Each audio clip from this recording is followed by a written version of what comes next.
Boom! What's up, fam? Anthony Johnson here today, co-founder of the Redman Group, founder of 21 Studios, 21 Convention, 22 Convention, Patriarch Convention, 21 University, 10,000 other things on the internet. Here with episode 167 of the Redman Group, starring a special new guest to the show, Joker from Better Bachelor. And it's going to be kind of about his history and becoming the Better Bachelor that you guys know on YouTube.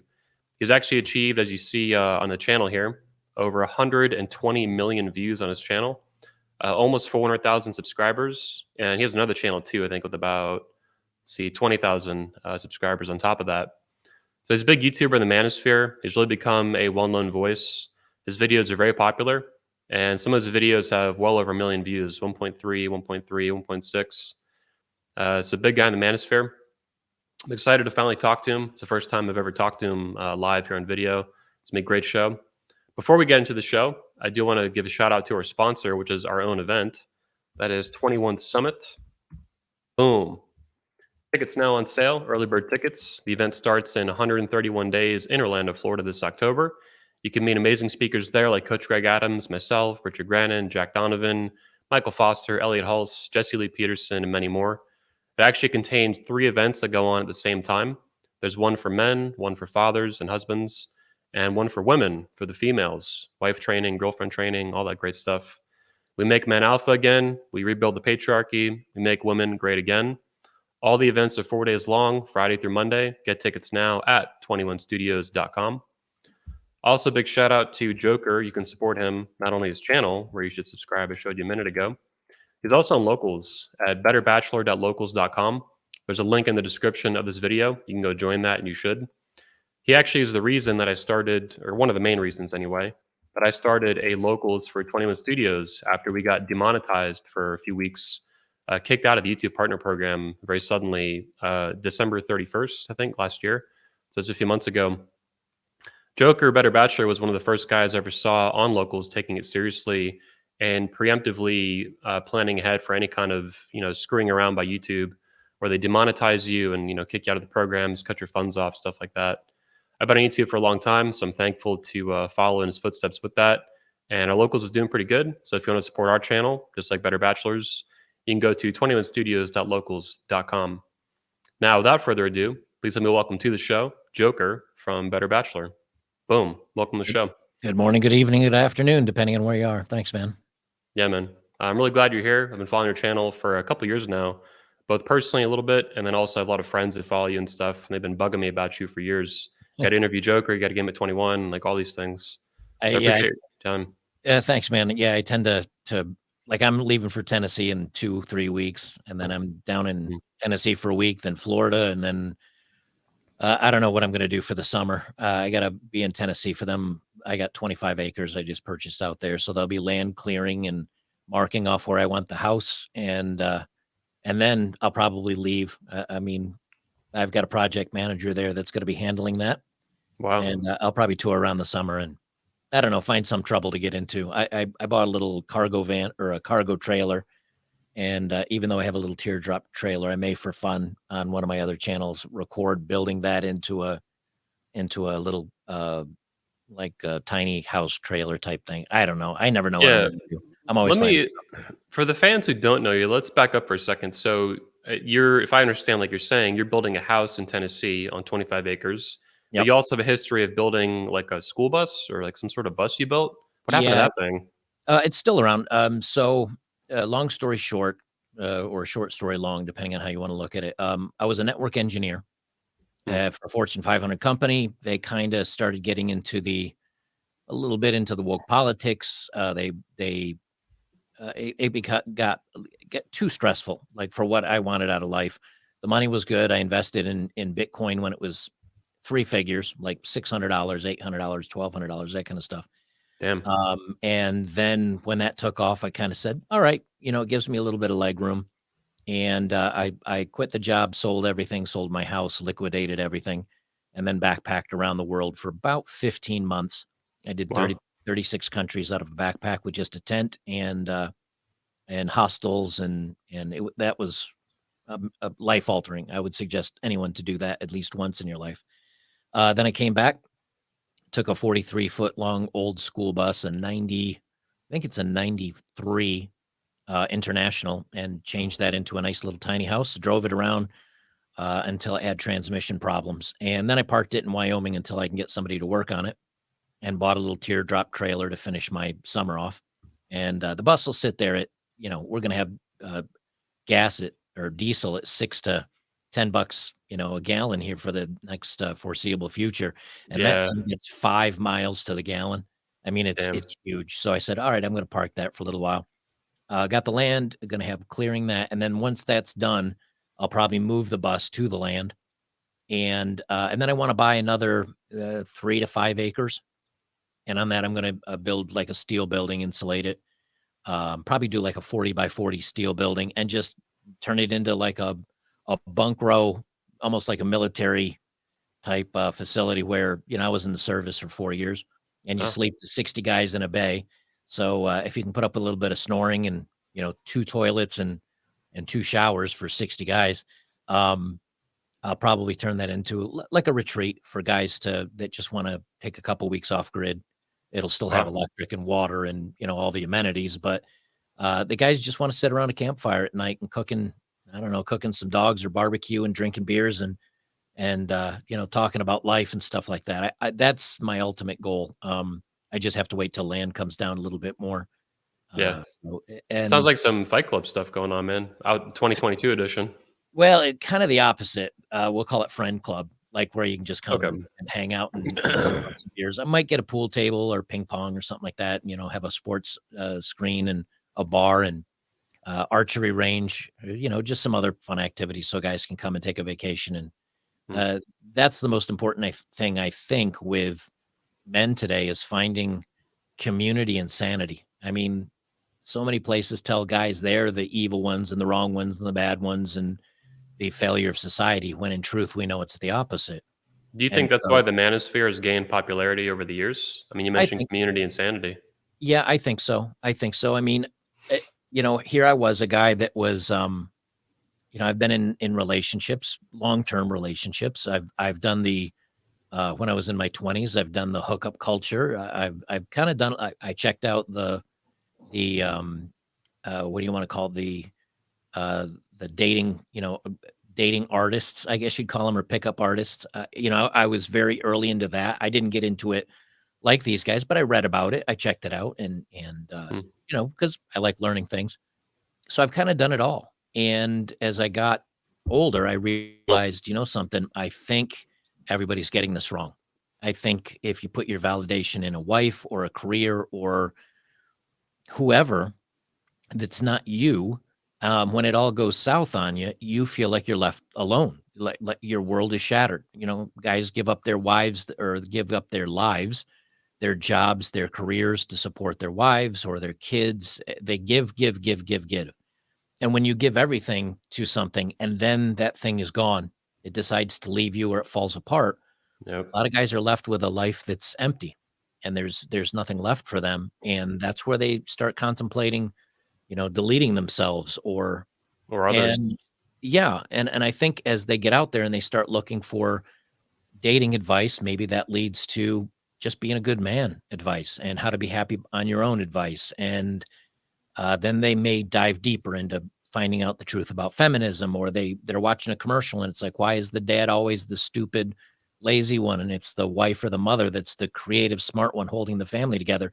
Yeah. And they start drifting little by little, I think, to where it opens their eyes and they say, something, maybe I don't agree with all the messages here. Maybe I have a wife or a family. Maybe I'm happy, but I see what society's doing. I see what society's talking about when it comes to men and everything else. And I don't like it. And here are 100,000, 500,000, a million other guys that have gone through the same things I have. I'm not alone. I'm not crazy. I'm not the only one that sees this.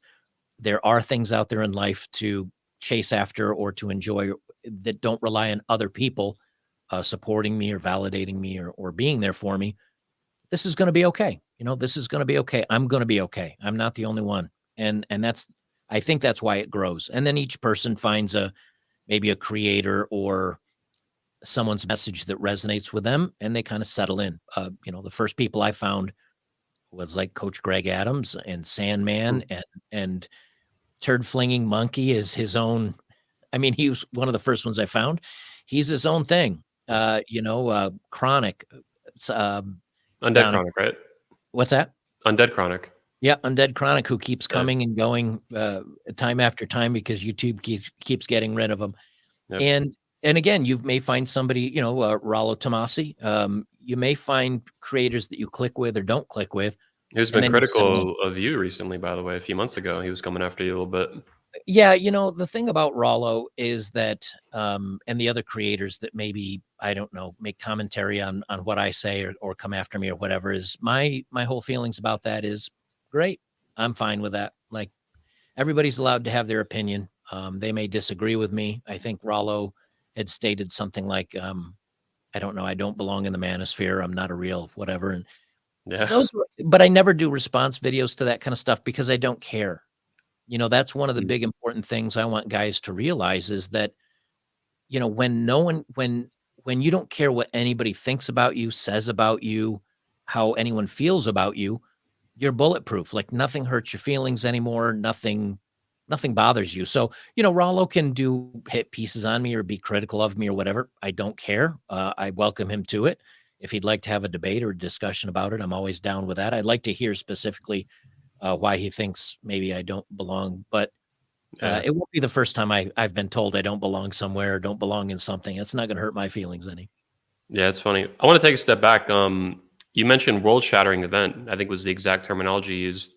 And it's interesting you mentioned that because one of the first guys I ever heard say that word was Dr. Sean Smith, if you know him, I'm author not. of the Tactical. No, I'm not familiar with him. Who is he? Oh, he's Dr. Sean T. Smith. He's awesome. He spoke at 21 Convention a few times. He wrote the Tactical Guide to Women. He used to Okay. run a podcast as well with Rich Cooper for about a year and a half. What was it Is called? Before the train wreck. It was pretty popular. All right. I'll make a note of that and look into it. Yeah. He's kind of like the Manosphere's own Jordan Peterson. He's a clinical psychologist out of Colorado. Really Okay. awesome guy. But Yeah. anyway, he's one of the few guys I've heard use that term world-shattering event, and I love it. I'm glad you brought it up because I think that to me describes perfectly what a lot of guys go through with divorces and nasty breakups. I had sort of a divorce, toxic relationship breakup back in 2016, Mhm. and world-shattering. I heard it from Sean about a year and a half after that, or 2 years, something like that. And I'm like, man, that hits the nail on the head for so many guys. But some people don't quite make it there either. Like Will Smith, for example, is someone who I think could go through that and probably should go through that, but he's like not quite there. It's almost like he's constipated in a way in this like very unhealthy marriage. Yeah. So could you expand on that though, like what you mean by world shattering event and how you see it hitting guys in the manosphere? Am I describing it in the way you were thinking of it too? Well, I think so. A lot of guys, my family, my mother and father were married for close to 60 years before my father passed away. Wow. And my grandparents, same thing, 65 years. Get married at 20, die in their 80s. That's 60, 65 years with somebody. Aunt and uncle, the same way. Everybody in my life or in my family, they got married, they worked through the problems, they stuck with it. It was traditional. The men worked, the women were stay-at-home moms and housekeepers and great cooks, and it was a very traditional. And when I was a young guy talking about dating with my father, he said, your job as a man is to protect the family, provide for the family, make sure that your wife is happy, and her job will be to take care of the family. And that's how I was raised. And then through a marriage and a divorce where she ended up bailing on me for a guy that was a little bit older, more established, more successful. That was a hard blow, but I said, "Hey, you know what? Maybe I just picked the wrong woman." I went back into the dating scene, casual hookups, kept it. And then at the age of 28, I ended up meeting a woman that was the opposite of my first wife. She was a biologist, PhD biologist, not extremely hot, but extremely funny and intelligent and outgoing. And I really cared for her. And that lasted about 8 years until she just kind of one day said, "No, I just don't feel it anymore." Like the romance has fizzled. Uh, it's a marriage of convenience at that point. And I said, well, I don't want to be in that type of marriage. And I ended up leaving that one. Wow. Then I went back to the dating kind of hookup thing. And then I This is had a now in relation. the mid 2000s at this point or late Let's see. 2000s. So 2008 is when I got my second divorce. Okay. And then I kind of casually dated till 2014, 2015. Then I met somebody much younger than me. Um, but we had so many hobbies that were the same, and we liked the same things, and we had a similar outlook on life. And I thought, hey, this maybe I'm not going to get married again. But I never lost anything in a wedding or in a divorce because I never had much of anything. And I said, but I do like this person. I do care for this person. And come to find out, it was 100% an illusion. The good girl next door that I thought I was dating was sleeping around behind my back and lying to me and doing and just like that, I realized that I had been so fooled by a woman. I mean, and I won't say I was quote red pilled, but I knew what was up. After a couple divorces, after the casual dating scene, I knew a lot of what we talk about. I knew it, but I still fell into the trap of where I missed it, and I got gaslit so incredibly bad. I said, that was my world-shattering moment. I said, there's no if I cannot trust my own senses and my own eyes and ears, and I think this is a good, sweet, caring, kind woman, but in reality, she was nothing like what I thought she was. It destroyed and shattered my reality so much, I just said, "I have to find the truth behind this. How can somebody be this type of person?" So I started looking into psychology and ego versus id, and I started kind of going down a psychological evaluation of understanding human beings. Did you look And into cluster B disorders as well at that time? cluster B, Yeah. bipolar, narcissism. I just went down that whole gamut for several years, Yep. and it wasn't a dark place for me. It was more of an enlightenment. Like, okay, maybe everything I've told and been living my whole life, maybe that was the lie. Maybe the truth is people are more selfish, more self-centered, more egotistical, more narcissistic, more self-involved. And there isn't that traditional woman that will love you forever unconditionally and be there by your side, that you have to bring money or fame or looks or something that she wants that is a higher quality than she is. In other words, hypergamy. You have to bring that. And the minute you don't and that slips, it's over. And, through these experiments and reading and discussions I've had with other like-minded men, you realize, okay, everything that I thought, you know, learning from my father and everything in history, that's gone now.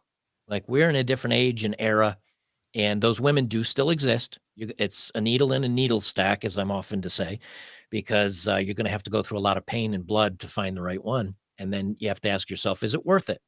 And that's an individual choice. People are going to have to make that for themselves. But in the meantime, you better know what you're getting into, and you better know what can happen to you, and you better know the pain and the suffering you can feel going for it, and then you make the determination. But there was that one moment where you find out a person, you're like, wow, she's a good girl and smart and intelligent and this and that. It was all a lie. It was all an Yep. act. It was all a sham. And it happened one text, one text that I caught that you Yep. go, "Oh my, what's going on?"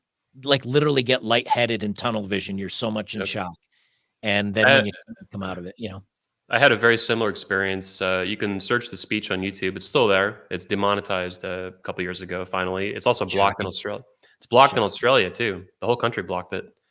They had some weird defamation law in Australia. So even though the woman didn't file defamation charges or anything like that, any accusations, the whole country blocked it. You can't watch it in Australia.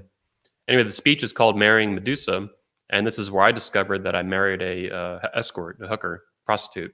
Right. I don't know if you're familiar with that, but just total cluster B, very similar to what you just described. Thought I had this sweet, nice girl, blah, blah, blah. Turns out she was escorting before me, with me, and during the marriage. And that was my world shattering event. And I was already very familiar with being a pickup artist, going out, hooking up with girls. But my Right. understanding of women was very shallow, and I did not have a red pill understanding of women, particularly on a long term and deeper scale basis. Right. Like I knew almost any girl could go to a bar and hook up, but the deeper complexities of what could go on years down the road were much different. And yeah, Yeah. waking up one day to realize your wife's a prostitute was pretty jaw dropping, bro. That if that's not an earth-shattering, life-shattering moment, I don't know what is. Um, Yeah.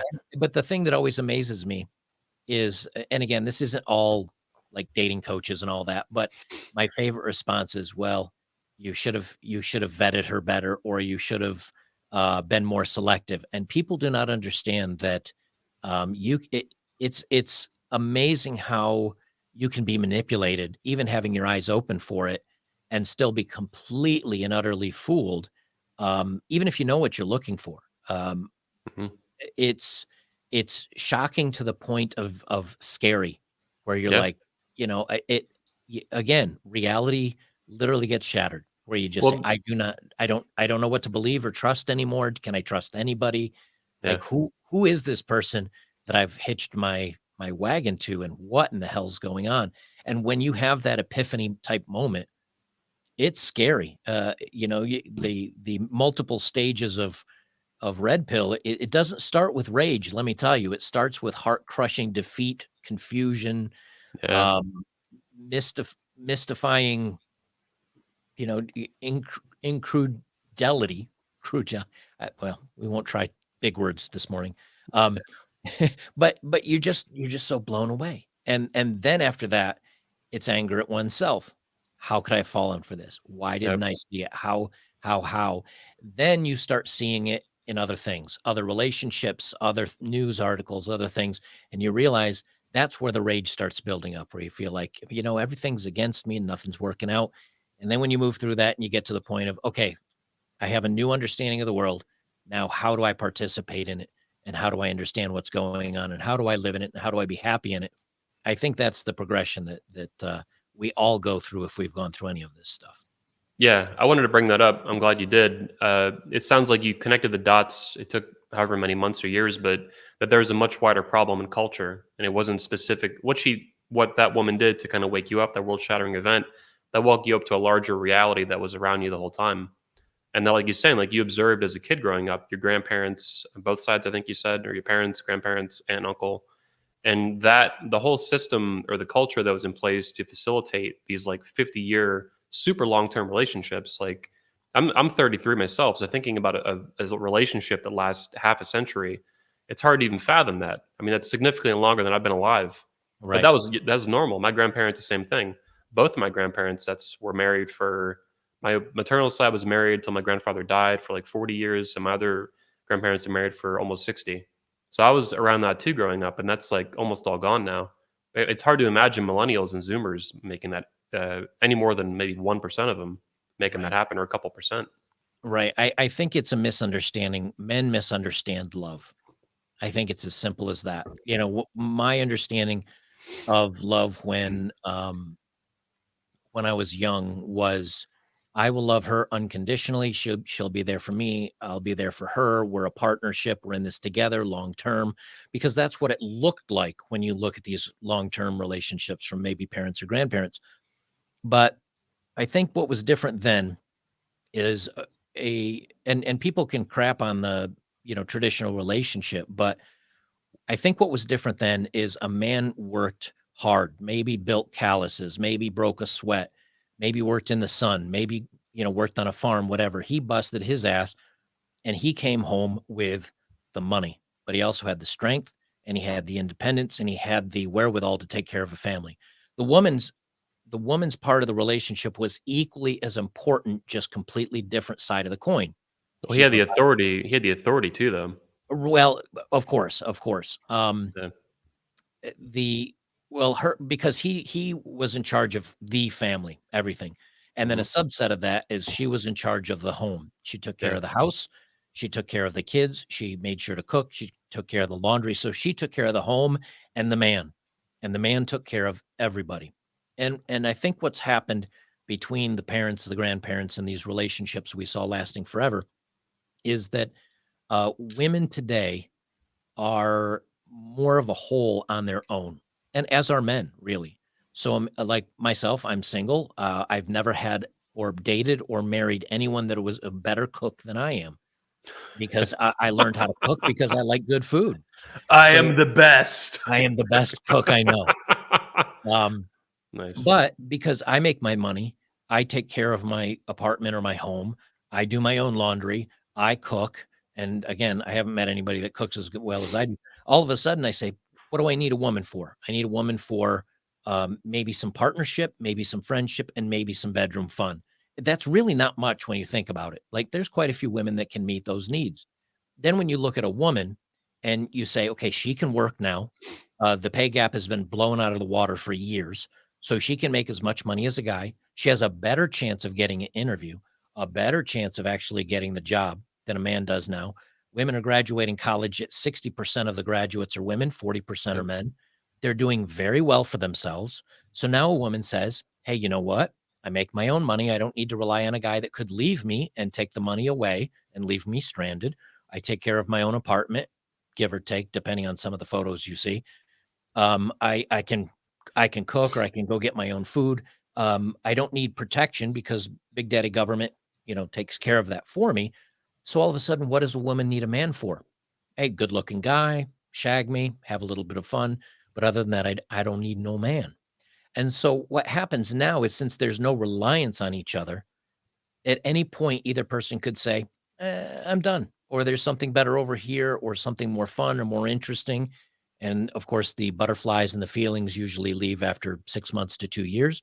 Well, don't forget the And financial incentive too for women to divorce. She well, can very easily get alimony, child support, take the kids, have your assets or more. I true, mean, it's like true.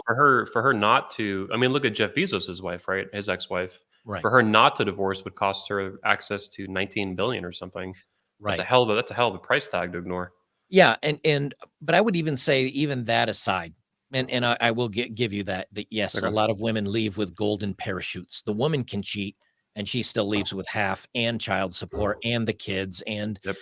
um but even that aside, just going to the young 20 somethings that are dating before they even get into the relationship and the marriage and the kids and all that, right from an early age, women say, I got my own money, got my own place, I can do everything that a man can do, only better, because that's what they've been told.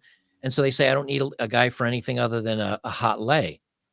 And so now men are being used by women very similar to what or men used to use women. And because of that, there's no reliance on anybody anymore. And once that's gone, well, then dating and the relationship world becomes like fast food. It's what sounds good in the moment. And the minute I'm satisfied, I can start looking for the next, quote meal. And they move on to the next guy and the next guy and the next guy. And since guys will sleep down and women want to date up, Mm. we talk about 10 and the top 10, 20, 30% of guys have access to tons of women. And since the women aren't bringing cooking and laundry and well, they're bringing their own kids, not your kids. And, they're not bringing anything to the relationship anymore other than their looks and their willingness to put out. And Mm. feminism has told them all it's okay. It's okay to even charge like, this sex work is real work. And so the guys ultimately, I think, many times feel like they're losing because they say, I'm never going to find a wife. I'm never going to have kids. If I do get married, I can lose everything. Yeah. It's very depressing for me. And I always say, put a pause on that, reverse it. You're actually winning. This is the best time in life to be a man, unless you want a traditional relationship. That part is going to be very, very tough for you. And even if you think you've got it, 10 years later, she may choose her mind and leave with a golden parachute. But if men enter this as, hey, you know what? There's no bachelor tax like there used to be. I'm not shamed for being a single guy. It's okay if I go out and hire a girl for a couple nights a month for a little bit of in and out bedroom fun. That's not shamed anymore because women are saying that it's okay. I don't have to worry about 250,000 per kid to raise them. All of a sudden, all these social expectations are taken away from men.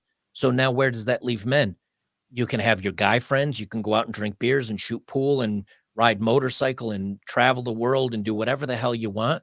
If you don't have any money, it's your fault. If you have tons of money, it's your fault. It's all up to you. You don't have these other resources draining from you. And the woman that would have brought the home housekeeping and the cooking and taking care of the family, she doesn't exist anymore, or there's such few numbers of them that you just forget it. but you can become self dependent or self independent, I guess it would be a better way to put it. You learn how to cook and you'll cook your favorite food the perfect way every time. Your money is yours to spend however you like, and you're free. And even if you don't have a woman or a woman doesn't want to date you, save up that, portion of a paycheck or a paycheck. And instead of putting up with a wife that gives you like, the starfish position in bed where she says, "Are you done yet? Because I want to go, jump on the phone or whatever." And she'll cook Instead, you the dino chicken nuggets like Coach Greg says, the yeah, little dinosaurs. exactly. So instead of that, once or twice a month, instead of getting pity sex from the wife that doesn't really want you anymore, you can go out on a fresh date. And one time is a brunette, one time's a blonde, one time's a redhead. Pay 300-400 bucks, go out on a great date. You know it's going to end in you getting laid. Call it a good time and go home. A lot of guys may not want to do that, but smart men will adapt to the situation they're in.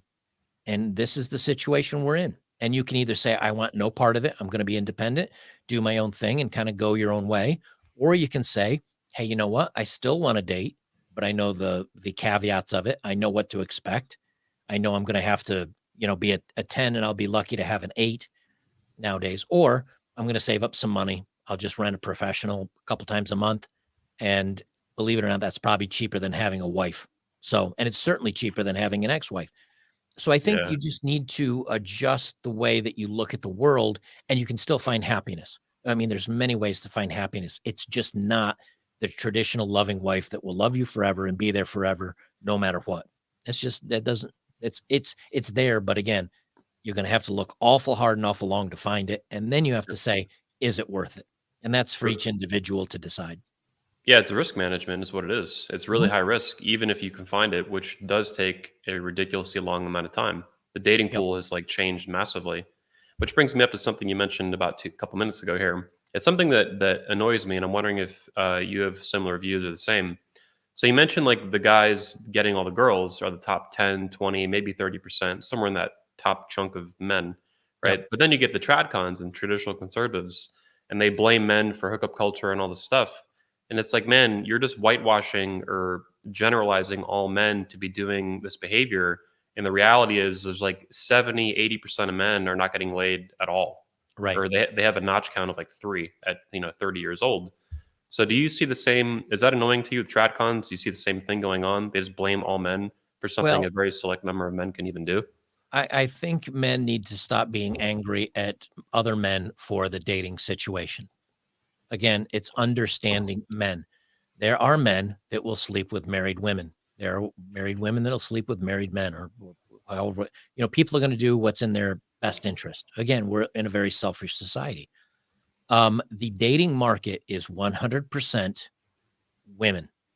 And what I mean by that is if women collectively today said, you don't get in my pants unless you say we're in a dedicated relationship one on one, you have to date me for a while at whatever that time frame is, take me on dates, let me get to know the real you, and I want to understand that you are a good man. Then you get in my panties. If all women said that tomorrow, dating market would change 100%. The Yep. players would be called players and they wouldn't get any action. The guys that are maybe the hardworking blue collar guy that would jump through hoops to be good for a woman would find that out because again, there's only so many men and so many women to go around. And it's a supply and demand thing. But when women say, he doesn't have to prove himself to me. He doesn't have to really even treat me well. But if he's super hot and I get to go out with him and he gives me the tingles, I'll sleep with him to try to capture him and to try to make him want me. Well, those guys are not going to settle for one. They've got 20 others that are out there trying to do the same thing. And so Yep. the top 10 or 20% of guys, they're not dictating the market, they're reacting to it. And they're smart for doing so. I mean, if Yeah. if girls were knocking on my door, I can say, "Oh, I'm a, relatively traditional guy." But look, if I had eights, nines, and tens banging my door down, wanting to just come over, and don't even worry about a date. We met on Tinder, and I'll come over and smash. Yep. What guy's going to be like? No, I really don't want to sleep with an incredibly hot. Of course they are. Of course they are. The rest of the guys, the other 70, 80%, yeah, they're going to be upset. But you can't blame the 10 or 20% of guys for taking advantage of it because Bingo. We all would. I think at least most men. The other thing is if you're a guy like me, I'll just use myself as an example. I'm bald. I'm 5'6". I'm probably 20, 25 pounds overweight, but I've saved relatively well and I'm okay in the finance department. A lot of women are going to look by me because I'm 5'6", I'm bald, and I'm a little bit overweight. But if you just go and hit the gym to the point where you look great in a t-shirt and you've got a flat stomach or a six pack, boom, you're a top 10% guy just in the physicality alone. Number two, you do very well in your financial world. You're willing to go out and buy that $5,000, $10,000 watch and get a $1,000 suit and get a nice ride. Again, it's going to cost you, but these are, just like men love tits and ass on a woman, she's Yeah. showing you her assets. Guys have to do the same thing, whether it's car, whether it's a nice house, whether whatever. You have to show you make that money. Well, you're And saying here's the too thing. with the physicality that the obesity epidemic has made it easier to be a top 10% man physically. Oh, Is sure. that Oh, yeah, definitely, definitely. okay. I mean, again, if you just watch your diet, a six pack is never earned in the gym. Just go look at some of these power lifters that are 350 pounds that can deadlift 1,000 pounds. None of them have a six pack. They got Mhm. what looks like a beer gut, and it's really 40 pounds of knotted muscle. Yeah. All you have to do is watch your diet, and you'll slim up. You'll become a skinny fat dude, as they call them. Then you hit the gym. Then you start building that muscle. Well, you do all that, you're a 10 percenter. Now, how hard is it income wise to become a 10 percenter? That's pretty tough.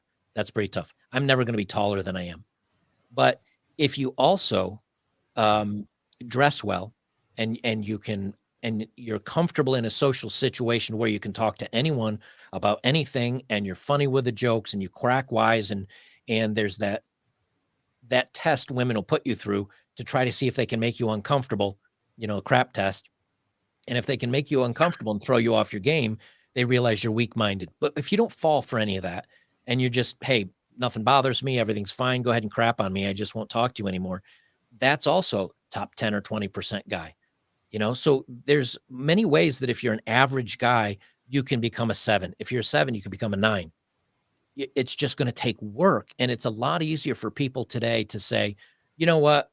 Screw this. This is unfair. The market's unfair. These tall, natural born, Henry Cavill looking dudes, they get all the game. Screw it. I'm out.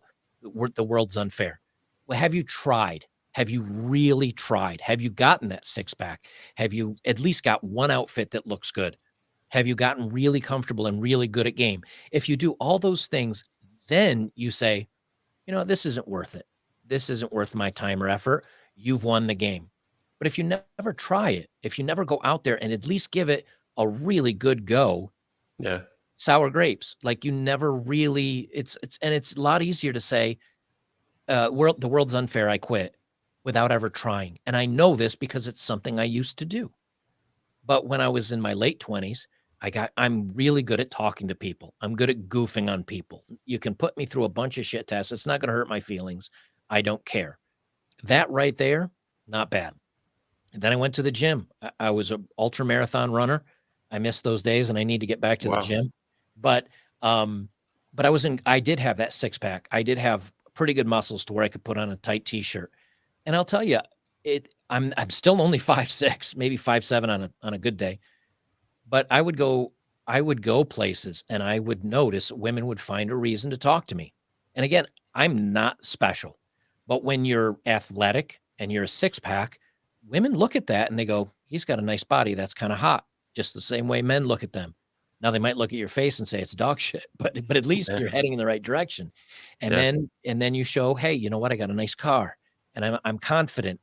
If you're confident, you look like you're at least doing okay for yourself and you're rocking a muscular six pack type body, you're a top 20% or at least. At least. This is one of the things that is annoying to me. There's some guys in the black pill community and black pill wing of the manosphere. They call it like looks maxing, or if I'm saying that, looks maxing. But basically, they get really mad about like if they're not born like super Henry Cavill, ultra handsome. But it's like you can't control that. You can control your body to a huge extent. You Right. can control your finances, your style, the way you dress, the way you live, the way you talk, the way you act. But they get so mad about things that they were just born as, and it's like, man, that's not fair to yourself or to the guy who's born genetically good looking. Like he didn't choose that. He didn't do Right. that. He was just born that way. Well, my challenge to anybody that thinks that way is slow down for a minute, because again, it's very easy to get kind of black. And some of the stuff I talk about is pretty black pill, Mm, because I don't want anybody to cherry coat anything. Like, it's going to be tough. But next time, any guy that feels that way, next time you're out, go to, don't necessarily go to Walmart, because we all know what you find there. Go to a shopping mall, go to a sporting event, go to, I don't know, average activities. Okay. Go to average activities. Look around. How many Henry Cavills do you see? How many guys do you see you look at and you go, damn, like that dude, the ladies love him. Is it really that many? Or do you see a lot of guys that maybe are taller than you, maybe are more fit than you, maybe are better looking, but how many of them are all in one package? And the yeah. truth of it is, it's really not. I mean, how many people on a daily basis walk by you and they're so jacked, you look at them and you're like, dude, like he hits the gym. Okay, maybe a few, but how many of them are also tall? How many of them are also dressed to the nines? How many of them, and when you start adding it up, you go, okay, we're talking about 1%ers, not 10 or How 20%. many are intelligent? I mean, would you rather be Right. tall and dumb or short and smart? Like, Right. there's trade-offs, right? Right. Right. How many of them are comfortable talking to strangers and can drop a joke off the top of their head at any moment? Yeah. And when you start boiling that down, you realize, okay, there's really not that many of those guys. And I say this again, at 5'6", when I was in shape, I still had the ability to talk to people. I still have the ability to joke and be comfortable in my own skin, right? My height hasn't changed in all my life, but despite my height, despite my ability to talk to people, the biggest thing that's changed in my life to where I got a lot of attention from women and women don't notice me is my physical shape. If you bust your chest, your shoulders, and your arms, those three things, get your shoulders as wide as possible, your chest built out, get your biceps and your upper arms maxed, right? Because and you still got to do what leg workouts. You don't want to be chicken little, but you start building those up to where t-shirts that are mediums or large or whatever size you are starting to get tight on those three areas, and you keep the fat off your waist, right there, top 10 or 20%. That's it. Yeah. That's it. But so many guys will look at this and say, well, screw it. And it's not fair. My challenge always to these guys is to say, look, if you don't do it and you don't succeed, it's easy to point the finger to everybody else or society or the world and say the world's not fair. To Now, if you offload responsibility is what they're doing, right? right, right, it's again sour grapes. But if you Yeah. bust your ass working out and you get in really good shape and you're comfortable with people and can joke and you're socially suave, even then you can wear a pair of basketball shorts and a decent fitting t-shirt that shows off some muscles or something or other, and you will have quadrupled. You'll have 10 times more success with women. The only thing you have to ask yourself is it worth me going through the effort to do this for women? And that's where I think more and more men coming to this community say, you know what? I guess I don't care, because all a woman brings is a warm piece of pie that I can slide into maybe a couple times a week, but it's going to cost me hitting the gym and dieting and exercising and making good money and being confident and being strong. And by the time you add up all those things just to get laid, a guy's like, nah, like it's just not worth it for me. And I think that's where a lot of guys land. And Yeah. good for them for doing it, because that means they're happy without jumping through the hoops. The only time you should do that stuff is for yourself, and then hoping to get the byproduct of women. When you start doing it for women, you've already Yeah. lost, because then if you don't have the success with women, you feel like I did all this for nothing. If Or you do, you're controlled by other people is what's happening. They're right, controlling you and your life. yep, do everything for yourself, and the byproduct of what you'll get from that, that's that's the gravy. Otherwise, if you're doing it for the woman or for anything like that, it's a lost cause. Yep. We got to file our super chat. Can't say the guy's name. Humble man, I guess, 13. Humbleman 13. Joker, go into about how foreign brides are the most independent of the bunch. It's never discussed. Hard sale. Yeah. So I think one thing that I noticed when I was traveling around the world, and I use myself because I'm a perfect example. I was in better shape because I was backpacking, and I walked something like 6,500 miles in a year. I was doing 20, 25 miles a day with a 50-pound backpack on my back. So my legs were strong, my upper body was strong. I was, and I looked good. I looked really good. I was healthy. I had tan because I was in the sun. Mhm. Um, but I'm short. I'm 5'6". I had now in Iceland, the women's average height is like 5'10", 5'11". I came up to Wow. their boobs, like they were all huge, right? I didn't get much attention from Icelandic women. If I based my success in dating on Icelandic women, I'm a zero. But when I got to Southeast Asia, South Korea, Japan, the Philippines, Thailand, and some of those other areas, I cleaned up in the dating world. Why? I was taller than the women. I'm an American, or even if you're British or if you're Canadian, whatever, you're the Western man. I was in good shape. I have a beard, which is rare over there. I'm bald, which is kind of rare over there. I was different. I was unique. I was a challenge. And I was tall, and I was successful because I didn't have to work. I was able to travel the world. You were like auto peacocking in an old Just pickup artist sense. that's it. And I was Yeah. walking around in a pair of old hiking boots and travel pants, and like I wasn't dressed up. I looked like I was homeless, but I had no problems going on Tinder or Bumble or any of the dating apps, or even meeting girls that were maybe giving a coffee. I'd just chat them up a little bit. Dating was easy. In Poland, dating was Yeah. easy. Not in Russia, in Ukraine, dating was easy. Why? Now, it doesn't mean that you're going to be able to sleep with them because they're much older fashioned type women where, they want to Mhm. date. And I was only there for a few weeks. So they knew I wasn't going to stick around and they weren't going to put out. But the point is, I was going on dates with like nines and tens. Like these were gorgeous women.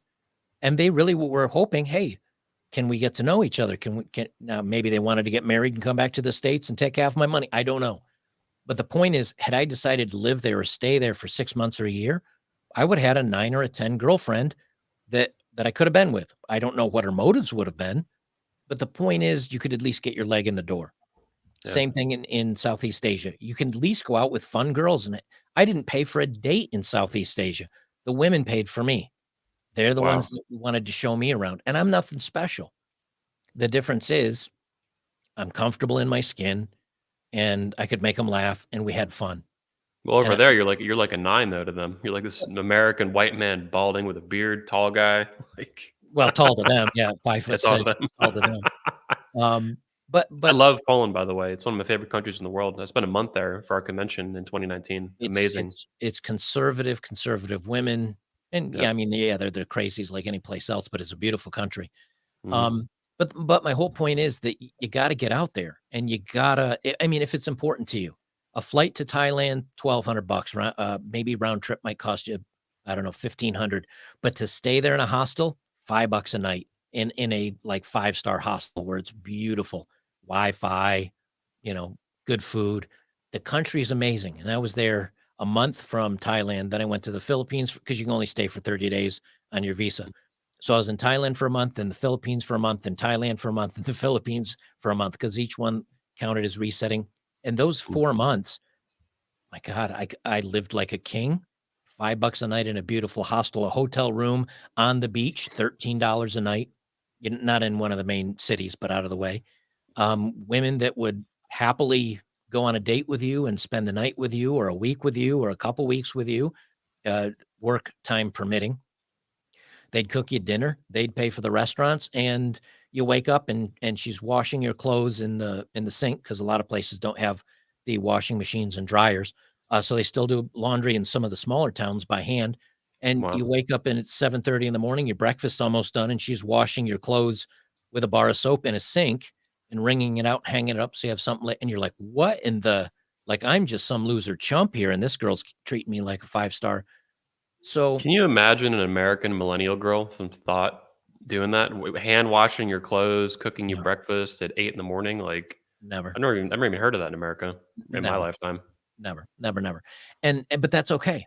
Again, assuming the world is this way and there's nothing you can do about it. Have you traveled the world? Have you done the best you can do for yourself? Are you Mm. in great? Have you maximized all the things that are available to you to maximize? And have you looked at all options? And if you've done that and you say it's not worth it for me, you've won. If you do that and you say, you know what, all this does is get me laid, but these women aren't worth it. But you determine that, not society. You determine that for yourself, and you're okay with it. you've won. If you go out and you're dating and you're having a pretty good time of it, and you can take yourself from being a 5 to a 7 or a 7 to an 8, and you find, "Hey, you know what? I'm hooking up with girls. I'm enjoying this. Yeah, it's costing me the dates. No, I don't keep them around for very long, but I enjoy it, and it's worth it to you." You've won. Always look for what's gonna allow you to win. And if you don't win because you didn't try, then you've lost. You haven't won anything. At least at least try if it's important to you, Well, or it's like walk the away. old saying. The old saying is, what is it? You miss 100% of the shots you don't take. You just Exactly. automatically screwed yourself. Yeah. Exactly. Exactly. And I can say for me, I was lucky enough that being kind of a skinny guy, my muscles show up pretty well when I am skinny, not like a fat bastard that I am now. But when I was pretty successful dating when I was younger, before the internet, before social media, before the dating apps. I did great, and you know something? Now it's different even for me. Like I've been on a dating app. My God, swiping, good luck. Getting a conversation, good luck. Getting her to participate in the conversation is like dragging a zombie out of the grave and trying to have a conversation with it. That's where I said, you know what? I've done okay in my life. Things have changed in the last 5 or 7 years. The effort, it's not worth the effort to me anymore. I'm gonna move on with my life, and I'm gonna travel, and I'm going to make money, and I'm gonna have fun, and it's okay. All you have to do is realize, "I don't need that. Now I'm gonna look for something else that's gonna make me happy." And once you've done that, you're good. Now, is this kind of like an enjoy the decline mindset, or is it a little bit Yeah, I'm tangent to I'm that? I'm no, I'm very much now. I've got the lawn chair out. I got the cold beer. I got the barbecue on the grill next to me, sitting on a hilltop, watching society just run like ants and go crazy. Burn. Because Yeah. you have to. I mean, I'll go down a rabbit trail here, but look at the latest offerings from Disney and the Marvel universe. They're all women, brave, strong men, incompetent, and stupid. Look at the TV shows, same thing. Look at commercials, same thing. Look at Johnny Depp's trial. Yeah. The people sat and watched and got the evidence and made up their own mind that this guy was railroaded, that she's probably the bad, manipulative, harmful one, and there's still people out there saying that she's raked under the coals, and this is why women struggle because no one believes them. No, no, we got to see the proof. We got to see the evidence. We got to make the minds up for themselves. But there's still people out there saying that she's wrong and he's okay. He got away with this because of patriarch. Look, we see what society's doing. You have two options.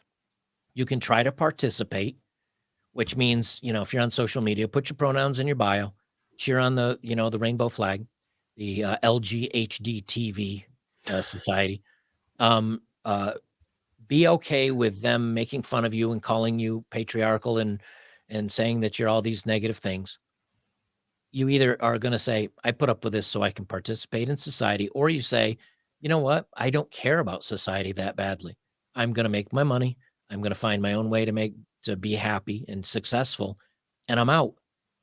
Those are really the only two choices. And then it's surprise Pikachu face when men back out of society and a woman gets attacked on a subway and guys are like, you're brave and strong, deal with it yourself. Yeah. Or if I jump in there, she's going to say that I was, part of the group that was trying to Yep. take advantage of her and I get arrested. I Or saw a new video just yesterday in New York on a New York subway. The exact yeah, thing you're talking about. Maybe you yep. saw that. And now Yeah. and now guys are like, you know what? Number one, I could get blamed for this. Number two, I certainly won't be praised as a hero out of Yeah. this. Number three, I might get knifed. Yeah. And number four, you expect this of me after crapping on me for the last decade? I don't think so. Yeah. And more and more men are, and this is the downfall of society. When strong men walk away, all you're left with is the weak men that will bow down to women's whims and wills, and it'll become a very emotional, non-logical society. Things will fall off a cliff, and then when it reaches bottom and everybody's screaming for the strong men, strong guys will have to make that determination of, am I going to come back and be part of this society, or is it not worth it for me anymore?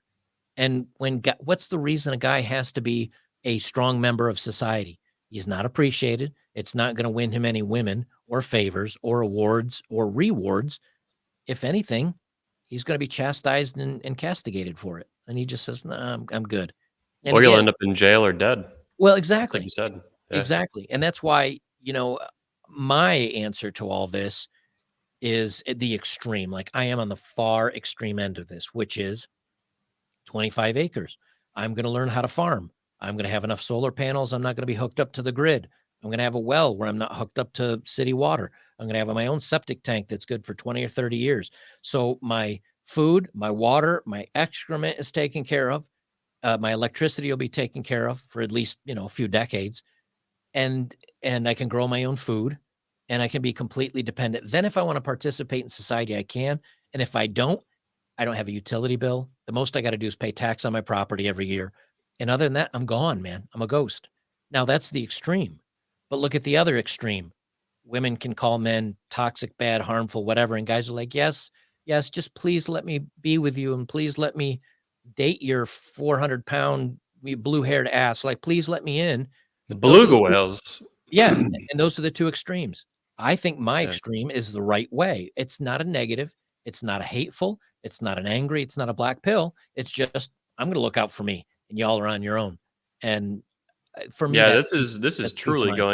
going your own way, man. Like Yep. farming, solar. Elliot Hulse, if you know him, did something similar. He has a family, but he has 39, 40 acres he bought in Central Florida, about Yeah. 45 minutes from me. Yeah. And he used to have solar, so he might do that again.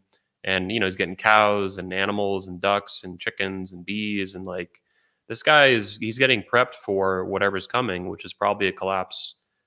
Before I ask you the next question, I actually want to ask you a little bit about collapse. I want to give a shout out to this guy. I'm talking to this guy on Instagram a little bit, so thanks for the super chat. 99 bucks. I'm in my late 50s, president of 2 companies, wealthy, very fit. I deal with young women. They cannot even get up and make my morning coffee without drama. Women don't want children. Enjoy life while the West plunges it to its death. ADJ, the Great on Piers Morgan Show. Now Thanks. keep that photo up for a second. What do you Sure. notice about the guy?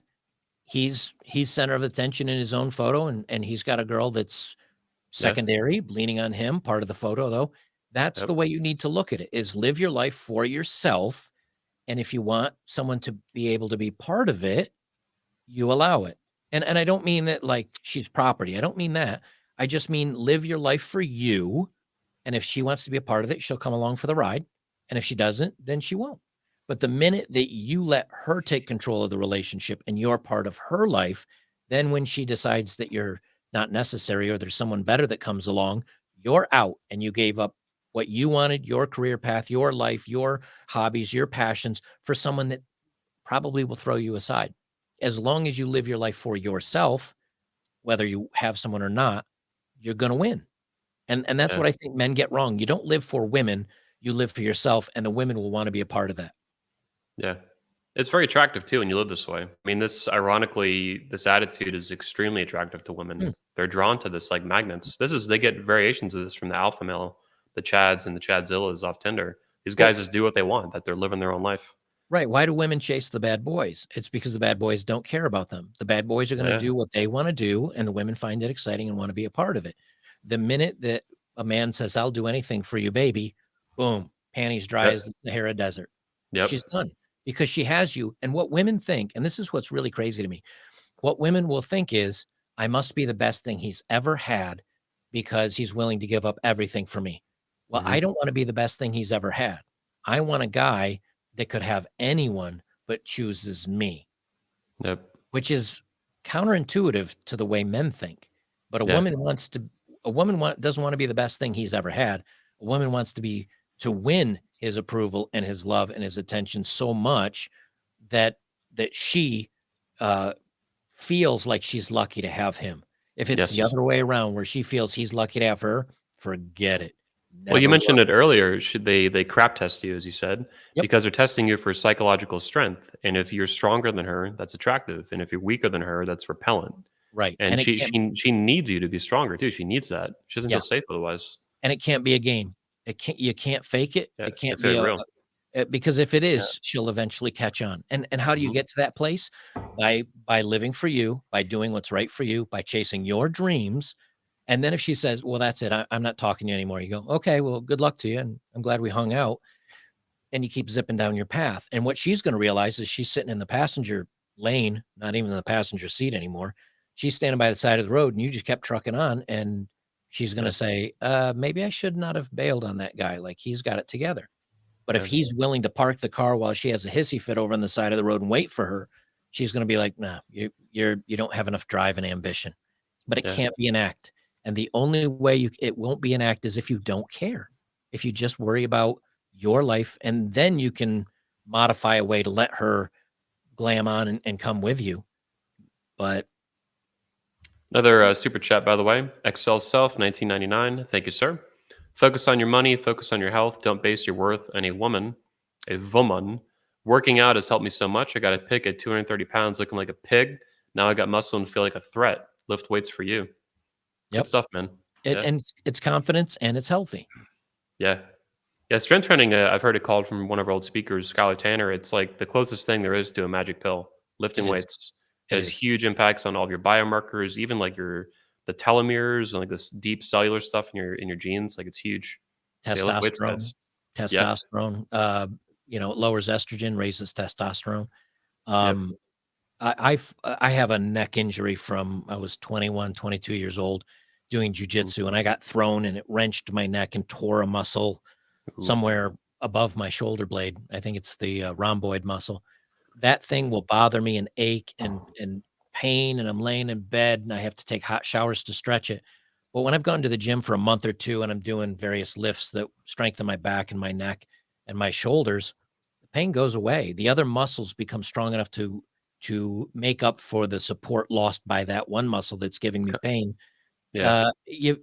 Fasting is another way to feel like a superhero. Man, if you can make a week-long fast, your energy, you only need 4 or 5 hours of sleep. There's lots of things out there, but the worst thing a guy can do for himself is to do nothing. The minute you do nothing but just bitch, you've lost. And just go with the flow. One of our guys I had on the other week on the show, Richard Grannon, he says, I don't know, I think he made it up, but I've heard him say it. And it's only dead fish go with the flow. Yep. And it's like, man, you got to work on it. You got to work on it. And for me, sorry, it's a little warm in this room here. Not even strong enough to get out a shirt. I got to go back to the gym myself here. For me, what I find is that if you're not going forward at all points, you're losing. I mean, you're 18, then you blink, you're 33, you blink, you're 50, you blink, you're dead. Yep. For some guys, it's the gym, it's money, it's women, it's fancy cars, whatever. And that's fine. Whatever floats your boat. For me, it's something different, travel and being independent and other things. But the minute that you're just awake and you're just here for the sake of being here, you're done. The days will melt to months to years, and before you know it, you're 100 pounds overweight, melting into a couch at 68, wishing you'd done more. This is where the utility, and it's gotten a lot of heat over the years, but I still think it's a really good analogy. Is just the red pill, the blue pill and the red pill. Are you going to wake up and open your eyes to the way the world is, or are you a blue pill sheep, or like you mentioned a zombie earlier with chicks on Tinder? Yeah, I mean that's how a lot of people, men and women, end up. They're just zombies. They eventually melt into a couch with Cheetos and whatever, Cocoa Puffs and whatever the hell. Well, you can be red pill, but still like you're awake to the possibilities and the realities. Doesn't mean you do anything about it though. And that's why I never tell guys don't date. I've never said don't date. I've never said date. I've never said hire or don't hire a professional or do or don't do this. I'll never tell people what to do. I'll just tell you that if you're not going out there and getting it at the gym, getting it at work, getting it at your hobbies, getting it with friends, getting it with something, what are you doing? Where are you going? What is important to you? What is your drive? It's easy to wake up on a Saturday, and I've been guilty of this. I'm not saying that like I'm immune to this. It's easy to wake up on a Saturday, get your coffee, throw on a movie or something or other, play video games till 2:00, maybe go down to the local whatever, grab a pizza or a burger, bring it back home and play your video game. And you're like, wow, I'm level 100. Okay. But you're not leveling your own life. And with a slight alteration, before you play your video game, you go down to the gym and bust your ass for an hour. That's it. Then enjoy your video game. And then at lunchtime, instead of going down and getting a pizza and a burger, go get some sushi. Go get go get something that is high in protein, high in fat, low in sugar, carbohydrate, right? Modify the weight a little bit. You eat a big steak and a plate full of veggies, you're full. Calories are not that hard, but you're getting the protein to rebuild that muscle. There's different things you can look at. By Yeah. just changing a meal, by just adding that hour, the rest of your day is the same. But you're moving in a direction where in a month, 3 months, 4 months, 5 months, you may be the same weight, but you've added 20 pounds of muscle and removed 20 pounds or fat or 10 pounds or whatever. But the thing is, it's not even the speed in which you go at it. It's just that you're doing it and you're getting positive results out of it. And then if it takes you a year or two, what was everybody doing before pre-lockdown from the bug, right? Yeah. Here we are 2 years later. Are you Yeah. jacked? Are you richer? Are you any better than you were before? And if the answer is no, there's 2 years gone. You got, 60, 50, 40, whatever years left. And There's it's goes all 2 on you years. too. It's That's it. every day is your responsibility. Every hour, every minute. Yeah. Yep. Very few people can really blame the outside for their lack of success. Very few people can. Yeah. It's usually the lack of willpower and the lack of motivation and the lack of just doing it. And if I'm a big fan of David Goggins. If you haven't read David Goggins' book, You Can't Hurt Me.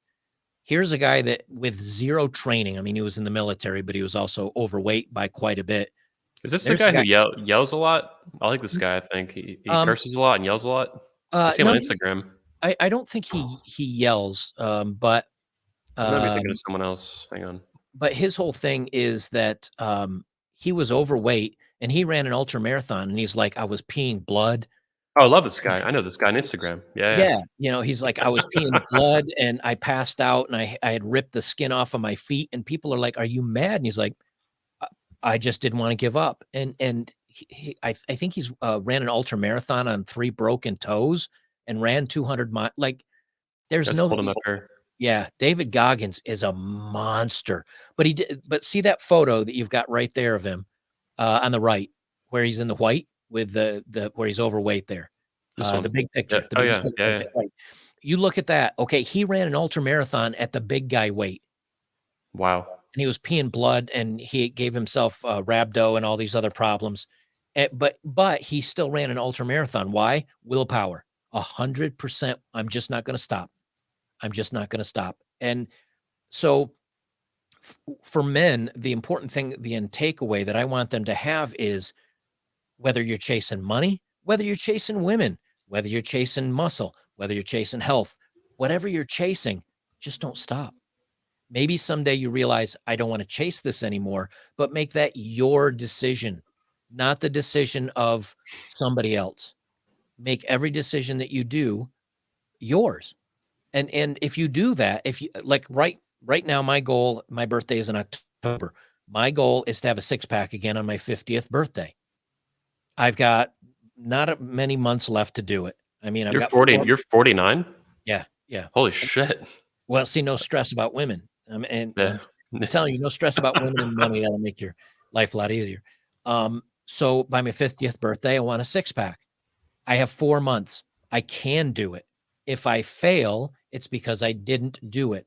Not because the world held me back, not because somebody tied me down and stuffed cheeseburgers in my throat. It's up to me. That's the way guys need to go get it in life. And looking back, if I had this information and this news, and I knew how women were back in my 20s, I'd probably be 10 times as rich. I'd have 3 times as much muscle and 2 times less fat. And I'd be retired on a beach in Malibu or something or other. But the only time it's too late is when you've given up. And so even at 50, I'm going to go out there and I'm hoping by this time next year, my shoulders, my chest will be much bigger. I'll have a six pack. But if it doesn't happen, instead of looking at saying the world held me back, or, oh, I had a sick dog, or the wife left me, instead of saying that, saying it's my fault.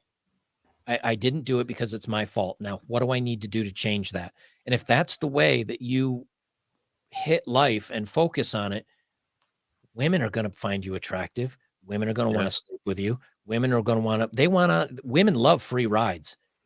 I mean, everybody loves free rides. Guys like free rides. If you're like, here's $1 million, most men would be like, hell yeah. Thanks. Guys will Yeah. take those. But if a woman can have a free ride, Who's she going to take a ride with? The guy that works at Taco Bell that's overweight by 60 pounds and has the horseshoe hair, or that same guy that went out and got it for 10 years, that maybe became an electrical engineer or a welder, or whatever, then started his own business and then either got hair plugs or shaved his head and he hit the gym really hard.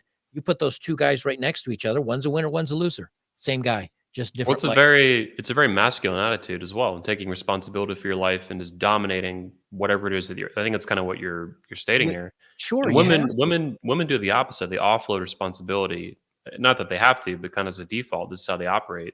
Right, Offload to mom, dad, to whoever. The Cheetos made me fat. Like the spoon made me fat. right. It's like no, no, you made you fat. The spoon doesn't even move. Like Exactly, exactly. And yeah, so when you have that mental attitude about it, and you might not have it all the time.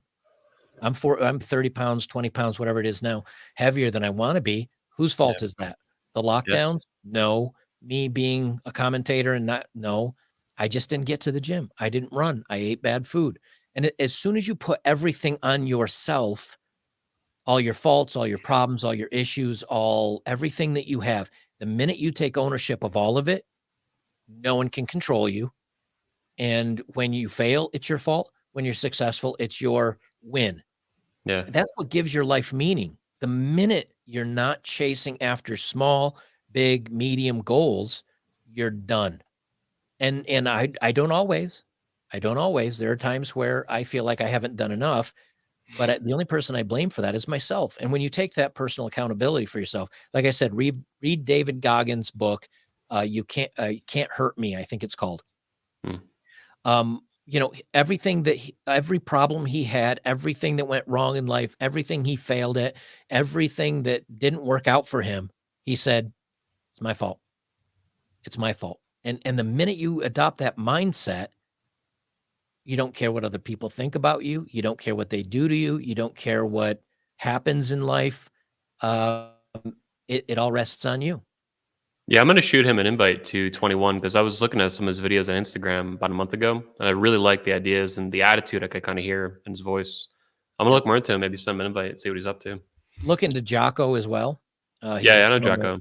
Yeah. Yeah, look into Jocko, and then, believe it or not, look into, and this sounds a little silly, but if you look into, Joe Rogan, Hmm. started off as an actor on, I forget the name of the show. It was back in the '80s. A newscast radio, I think it was called. Hmm. You can find him in there, and he was just a bit, like, good looking, pretty good looking dude, but he just had a bit role. He was like the engineer or something or other. And he could have washed away, like, he had a bit role, he was in nothing else, no other movies. He could have been a flash in the pan making 3 grand an episode on a TV show, but he got into comedy, and he got into MMA, and now the guy's 50, what, 6, 7? He's jacked as hell. He's one of the most important voices in the world for news and society, but that wasn't his goal. His I goal think he just has I think he has the biggest single audience of any 11, podcaster or creator in the 11, world. yeah, 11 million per episode.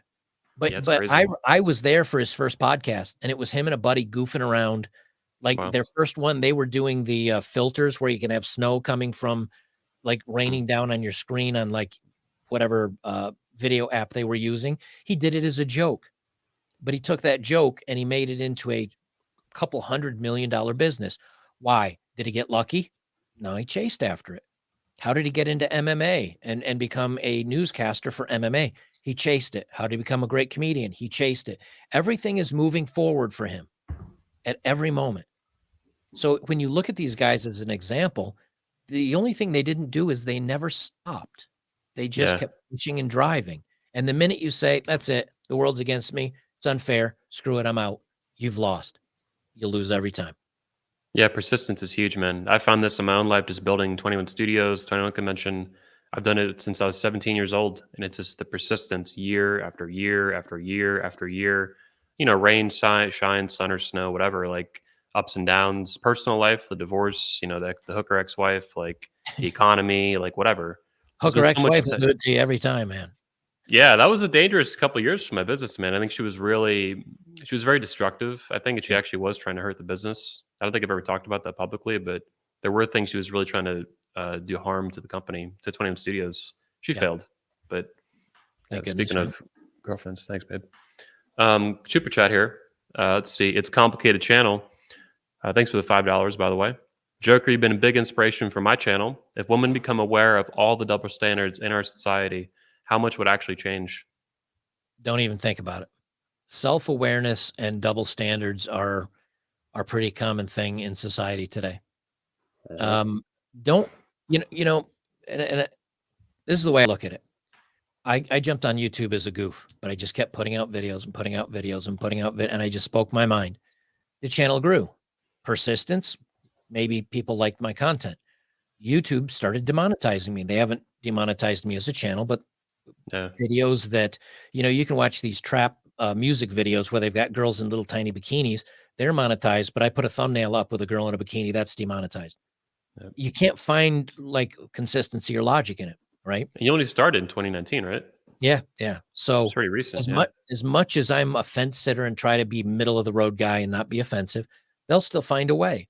Well, I could blame it on YouTube and say YouTube's screwing me, life is unfair, which I have said before. Yeah. But you can also move your business to locals. You can also, promote other things. If that fails, have a backup plan. For me, it's, I used to be a network engineer. I could go back into computers. I could learn how to weld while I'm doing this, so that if this ever fell apart, I could go be, I don't know, a welder or something. Always plan your life ahead. And in relation to that, yeah, there's always going to be double standards. There's double standards from the government, from family, from dating, there's always double standards. And there's always a lack of accountability. Don't ever expect anybody to wake up one day and go, wow, like you, for example, you being the viewer. Wouldn't it be great if a girlfriend woke up one day and said, wow, he was a great guy. He was kind. He took care of me. I'm now 42 and overweight and I have 2 kids and nobody loves me. I wish I had stayed with XYZ, this guy, you, the viewer. Maybe that'll happen. Maybe most likely it won't. And even if it did happen, she's not going to tell you. You're never going to get that validation. Instead, you have to realize that you are the best thing anybody can ever have, that you are a catch, that everybody's lucky to be in your life. And it's not being a jerk or being thick-headed. It's saying, I bring a lot to the table and I know it. And when you know it, it doesn't matter what anybody else thinks. You know it. And so when Well, people, that's a peace of mind money can't buy, man. To actually it's, have that and not fake it and feel it is huge. People that's would it. pay millions for that if they could. Yep. Billions. And so the double standards are always going to exist and the lack of accountability is always going to exist. But don't count on it. Don't think it's going to happen, because So the same companies will come out 2 years, they realize all this go woke or get woke and go broke. They'll come right out and you know what? They're going to say, hey, we never put down men. We were just supporting women, but we never put down men. Men are great. yeah. Men are awesome. You're gonna be like, they're gaslighting me. Like I remember in these movies, doesn't matter. Then there's never any accountability. So don't expect it. Don't expect anyone to do you any favors or to validate you or make you feel better.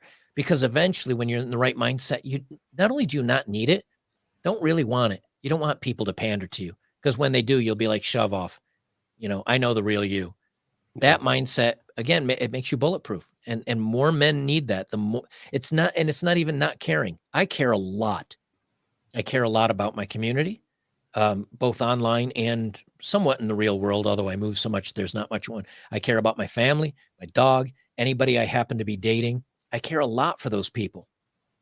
But I care about myself first and foremost, because I'm the only person that's going to be around till the day I die and that I can 100% count on. Yeah. If you get that mindset right, the rest of the world's cotton candy. What's really important is what's in your life. It That's sounds it. to me like philosophically your values are really well organized into a hierarchy. Yourself, number one, Yep. family, community, your No, goals, all these things. backwards. Myself, number 1 Yeah. and 2 and 3. And like 90% of my value, honestly, I mean this, 90% of my value is in myself. If my dog dies, I'm extremely sad, but it doesn't alter my life. My father just passed away a few months ago. Very Yeah. sad for it. Doesn't alter my life. If my mother were to pass, wouldn't alter my life. Now, will I alter my life to help them? Will I alter my finances to help them? Yes. But in the main scheme of life, you're the only one that will be there forever. It's got to be 90% of your value. And if you have a woman that is 10% of the value of your life, doesn't mean you treat her poorly. It doesn't mean that you talk down to her. It doesn't mean that you're rude or condescending or you don't value her. But you also have to understand she can be the most important person in the world to you. But if she decides to walk away and says, screw you, I don't need you anymore, your response has to be able to be, okay, that really sucks. I thought you were pretty cool. Good luck to you. And your course does not waver 1 millimeter off of where you were going. And it's not selfish. And so many people think, oh, that's selfish or self-centered. No. Would I run into a burning building to save somebody? You bet your ass I would, even if they didn't appreciate it. But that's because it's important to me to be able to protect or to help somebody lesser fortunate than I am. So the two for a lot of people, I think, is very hard to mix together because that you're either seen as too giving and too altruistic and too weak, or you're too selfish, you're too self-centered, and you're too strong-willed. The two can work together, but it's a balancing act. And you can still give a lot to the community. Habitat for Humanity, helping build homes. I've done that. Durham, North Carolina. Going into a food bank on a Saturday and sorting potatoes, like rotten ones that are mashed up from good ones. I've done that for multiple hours at a food bank. Now, in the meantime, I'm listening to a podcast or listening to news or something that will better me while I'm doing busy work, but that busy work helps the community. You can put it all together, but you've got to be 90% of your life better be for yourself and better be for your betterment. It just means that 10% that you're giving is still a lot more than other people give at all. You know, some of the best philanthropists and people that, oh, I give so much to the community, they really don't. And so I don't know. It's very hard to explain, but you can give 90% to yourself and 10% to others, and your 10% to others is more than 90% of other people's giving. If that makes any Yeah. sense. Well, a lot of people like to just use the government to give to other people, so they don't even want to give themselves. They want to take from you and give to someone else. Which it's like a very fake third party version of what you're saying. By the way, are you familiar with Ayn Rand's objectivism and rational egoism that she promoted? Not really. I hate to say that I don't listen to a lot of other people's thoughts on things. A lot of what you described is very similar to her vision of moral philosophy. You'd find it interesting, I think. She wrote a book called The Virtue of Selfishness, for example. What's her name again? Ayn Rand. Oh, Ayn Rand. Okay. Yeah, probably heard of her. Yeah, Oh yeah. she wrote several nonfiction books, fiction too, like Atlas Shrugged and The Fountainhead.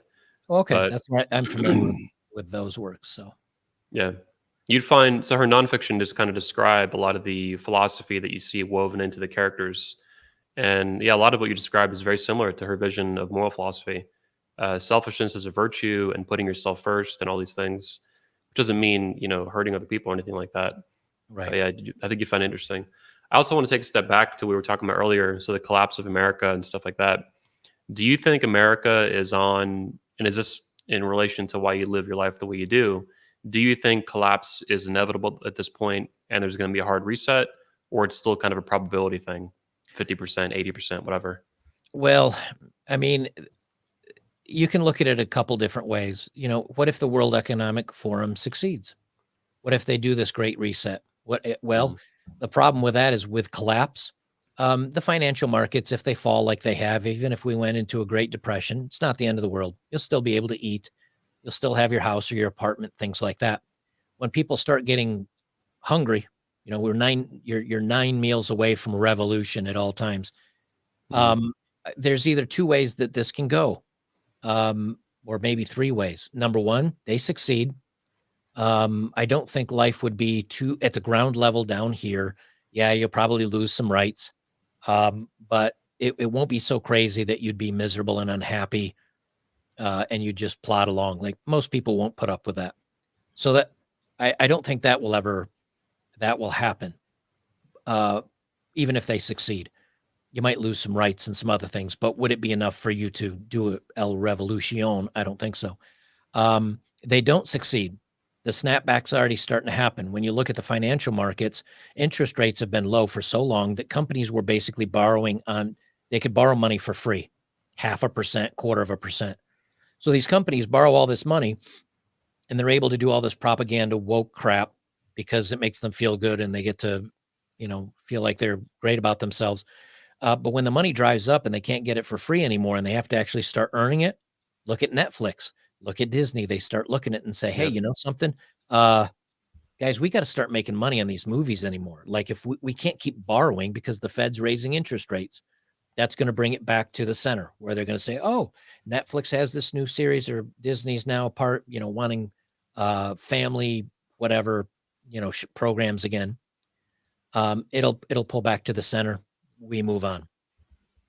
And then, like, I think what would actually be the worst case scenario is we continue on the path where we are, where something happens in the next election or two to where people are cheated and the Democrats keep pushing off to the crazy hard left, take away your rights, take away. I mean, I'm a kind of a liberal kind of guy, but the Democrats have discussed taking away free speech online Yep. and having a czar of the internet that can modify what is and isn't misinformation. That's your First Amendment going away.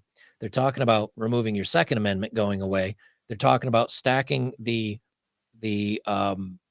Supreme Court until they have the most number of members. Well, if you look at all these things, what they're saying is we don't like the way things going, so we're going to change the rules on you By until force. they benefit us. If Yeah. they can do that and the elections don't allow the country to self-correct, Armageddon. That's where I think things go really bad, really quick. Yeah. And I don't think China necessarily will impose. Yeah, they may do some, hitting our gas lines or our electric companies with cyber attacks and things like that. But I think if we can't self-correct because elections get kind of screwed up and the voice of the people aren't heard, that's where things go south. That's Yeah. where, I mean, look what's happened in just, 450 days of this administration. Gas has doubled, food prices through the roof, housing's gone up 20%, 30%. Like things, if we continue along that path, things will get really bad. The Uh, babies are starving, man. The baby formula's out, dude. that's Like, it, just it. And I don't really talk about politics much, but you do have to talk about bad times. yeah. And when the Biden administration is bragging how they're flying in 137 million servings or whatever of baby formula, oh hey, that's great. How did we get here in the first place? Yeah. No, the Biden administration today was bragging about releasing the largest ever release of strategic oil. Hey, that's great, but why did you have to release the strategic oil in the first place? Like you have to start drilling down to the bottom of things. So, a cyber attack from China, if that hit an electrical plant that's supplying New York City with electricity, and let's say they just locked it up and they said, no amount of money, we're never going to give you your crap back. 11 million people in New York City. They've got 2 to 3 days worth of food. If the trucks stop coming in for a week, you got 11 million hungry people, or clean water, or electricity, and all the food rots. What do you do? If you can't get in your car and drive out of the city to go eat, there's 11 million people that are now, fighting and killing each other over a can of beans It would be Hurricane Katrina in New York City is what it would be, kind of with no situation. relief coming. With no relief coming. Yeah. That's the way you need to look at it. And so the Wild, reason why, man. if you look at the worst case scenario in many of these, look what when they I was on the road when I was driving across the country and they said like the southeast lost a third of its gas, or the middle of the east coast, whatever, lost a third of its gas for a week. Doesn't sound like much. I mean, a third of 1/3 of the country, that's not much. It's 1/9 of our. Man, I was passing gas stations, they're like, we're out of gas, we just don't know when we're getting it back. Whoa. Multiply that by the country. That's it. Game over. In a week or two, people are starving. Yep. Hit a water supply. 3, 4 days, game over. Where are you going to get clean water? So, do you need to think like that? No. Am I thinking like that? Yes. Yeah. I want to have my water. I want to have my own food. I just want to be prepared. And you know what? Sleep like a baby every night. But as Yeah, soon as you're hoping for the best by preparing for the worst. right, right. And so if you're in an Yeah. apartment in a big city that's 2-3 days from starvation or a couple days away from, and you do get hit with something. We've got tensions from Russia, they cyber attack. China, they cyber attack. If they go to take Taiwan and we try to intervene, they cyber attack. We're such a global and a national infrastructure. If you don't have a plan, one dude on a keyboard can hit a gas line or an electric company or water company. That's it. One dude can take out a quarter of the country. And then they don't have to attack America. Because guess what? We got lots of guns. And guess what people will do? They'll all shoot each other for food. Yeah. But if you're on a quiet little ranch that's kind of buried and nobody knows your business, and you've got your ways to defend yourself, if you've got your garden and you know how to can your own food where you don't need a refrigerator or electricity, and you have solar and you have water, and hey, you know what? And you got 5 years of long-term storage food. While everybody's ending each other over a can of beans, I'm playing, I don't know, Skyrim or Elden Ring or something on my computer based on my solar power while I'm drinking fresh ice water and air conditioning. Like life is easy. Not Yeah.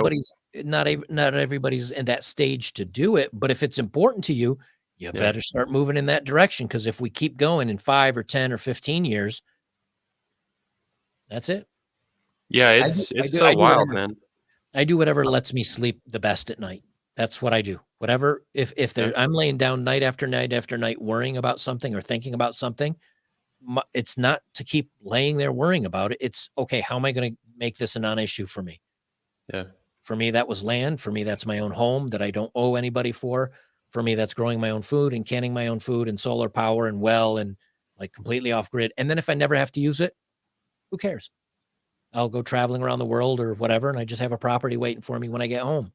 And if you Yeah. say, I don't have enough money for that, hey, most of my life I worked 2 jobs, 2 full-time jobs. Make it happen if it's important enough to you. Yeah. You mentioned something a minute ago I wanted to bring up. Son of a bitch. I was trying to thought on it.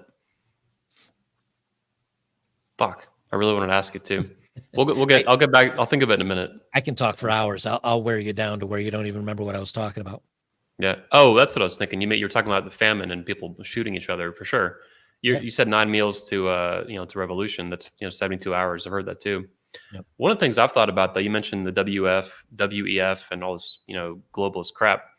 I've thought that if they really do, in these more hardcore conspiracy theories, if they really do want to delete a lot of people, famine is by far the most effective way to do it. People just automatically die. If you don't eat and you don't drink water, you automatically die. And the Soviets knew this, obviously, and the Chinese, but these are not genocides that most people are that familiar with. They only hear about the Nazis and stuff. Right. So I don't think that they're going to do it in one big blow if they do, because the people that are implementing this, I mean, you look at George Soros, you look at what's the knucklehead, Gates. The German there. That's Schwab. You will eat Schwab. the bugs. You will eat the bugs. You will have nothing, and you will enjoy it. These people are like on death's door as it is now. Even if they're, as Alex Jones would say, even if they're stealing, swapping blood from the young to live longer. And adrenochrome. Look at who Trump 80s or just about 80s, I think. Biden 80s, Pelosi 80s, Bernie Sanders 80s. Like, these people are on death's door anyway. Are they really going to have the wherewithal to stick it through and starve all these people? I don't think so. Also, on top of that, I think they want to feel good for trying to leave a better world behind after them, and put their name in history. I mean, these are narcissists to the nth degree.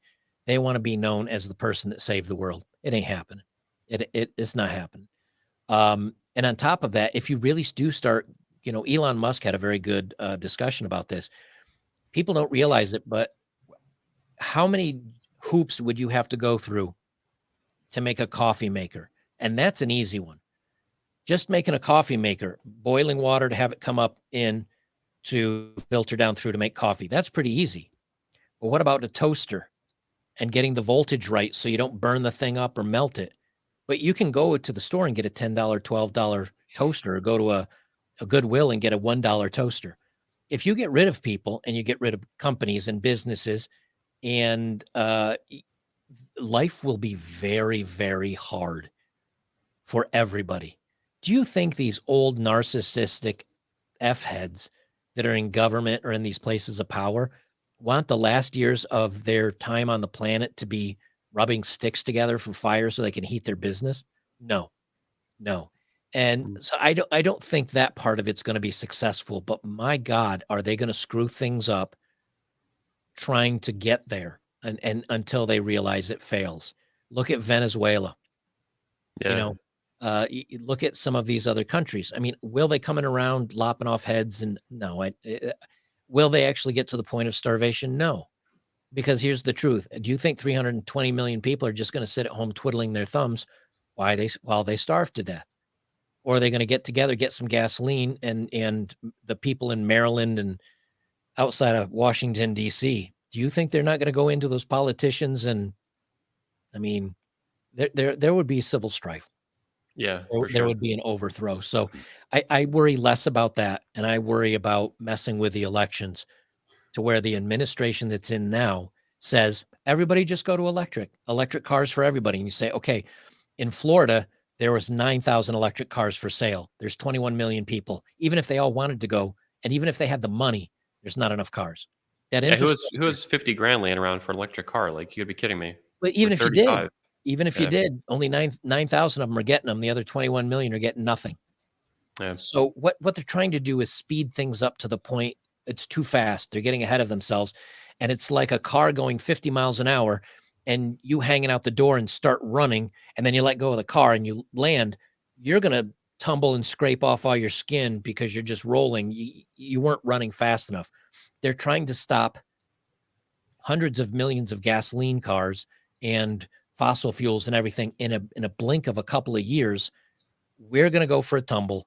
We're going to get skinned up. A lot of people are going to suffer. Food may become extremely expensive or hard to get.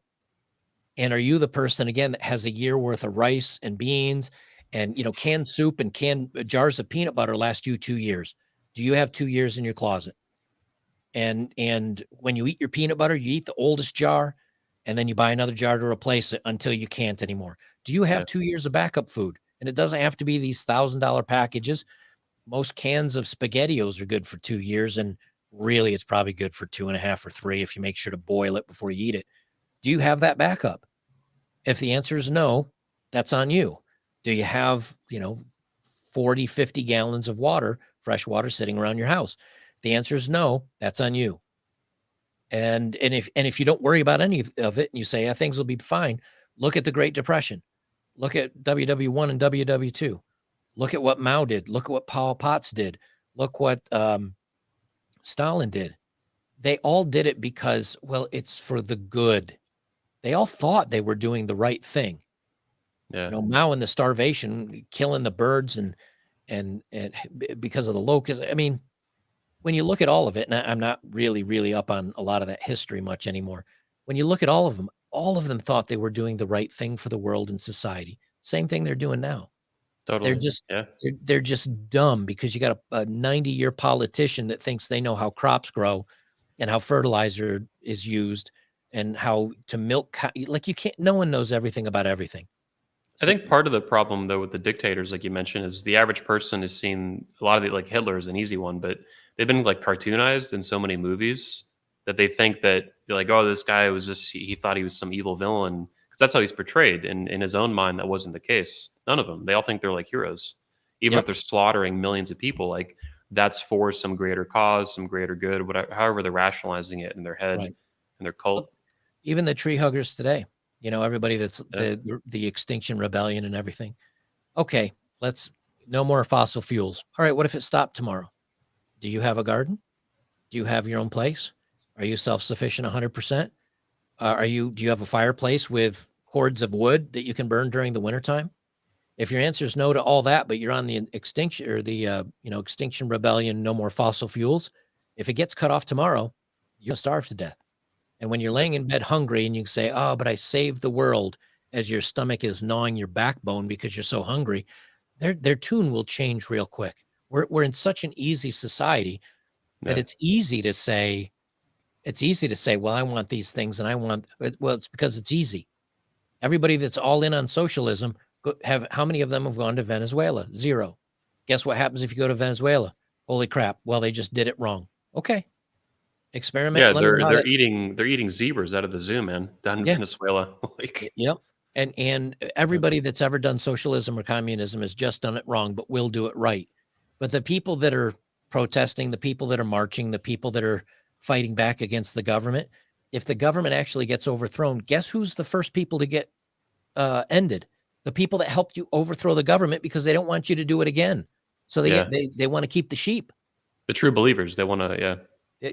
Well, no, the true believers are the ones that get axed first, because Yeah, if you help, yeah, so if you help overthrow the government and the government gets replaced, they say, okay, all you got that helped us, you're gone because we don't want this you to do it again. the Soviets were notorious for this. The Yep, Soviets, when they took power, I think the Leninists or whatever, the true believers in communism, they didn't really want them, they just wanted power. first one's gone, Yeah, and only the top. Everybody thinks they're going to be in the top of the revolution, and they're going to yeah, benefit while everybody else suffers. No, no, you think we got an oligarchy now? Wait until there's only 20 people at the top instead of 2,000 or 20,000 or 2 million or yeah, whatever. But yeah. again, uh, I'm not a conspiracy theorist. Do I think any of this is really going to happen? No, I'm 99.9% sure that the WF isn't going to work, and the next elections will swing back to a moderate, reasonable course of action, and we'll find some middle ground. But that 0.01% or 0.1% is enough that I lose sleep at night. Yeah. It is enough that I worry about it. I see the food shortages that happened during the lockdowns. Now, now, if you look at some of the financial experts and the fuel experts and the food experts and the fertilizer experts, and you listen to the farmers, and a farmer says 250 a gallon of diesel, what I was paying before, it'll be $6 or $7 when we harvest in October. That alone will raise the price of food 60%. And I'm paying 3 times for the fertilizer. And the diesel to transport that food from the farm to your table is going to be twice or 3 times. When you start adding that all up, you say, okay, that loaf of bread that was $2 will be $8. Yeah.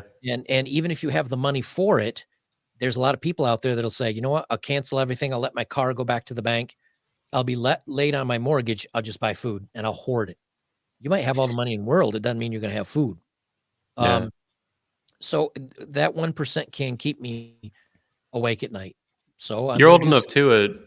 You're 49. I'm only 33, but I even have enough awareness at 33 that like America used to not be like this, and seeing it drift so first slowly and then more rapidly, and now like hyper speed, like you were Yep. talking about earlier, like falling out the side of a car.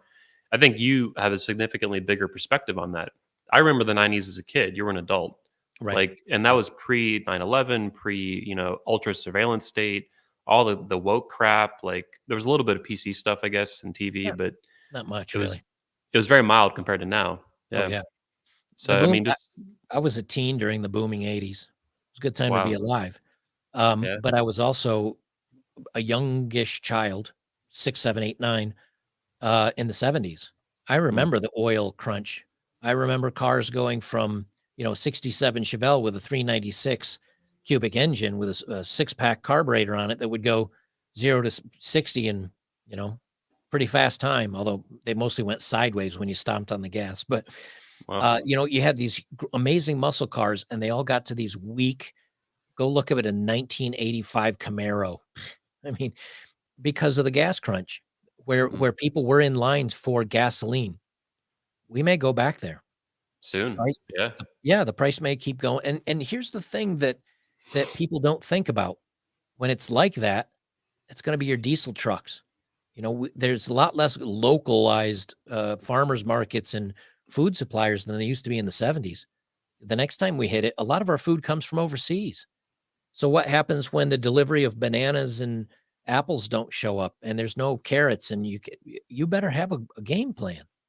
Yeah. And if you don't, I think you're gonna I don't think starvation type stuff. I'm not that pessimistic about it, but you better realize that you may not be able to pay your electric bill, and you may not make your car payment because you're putting it all into food, and you'll be lucky to get whatever food there is.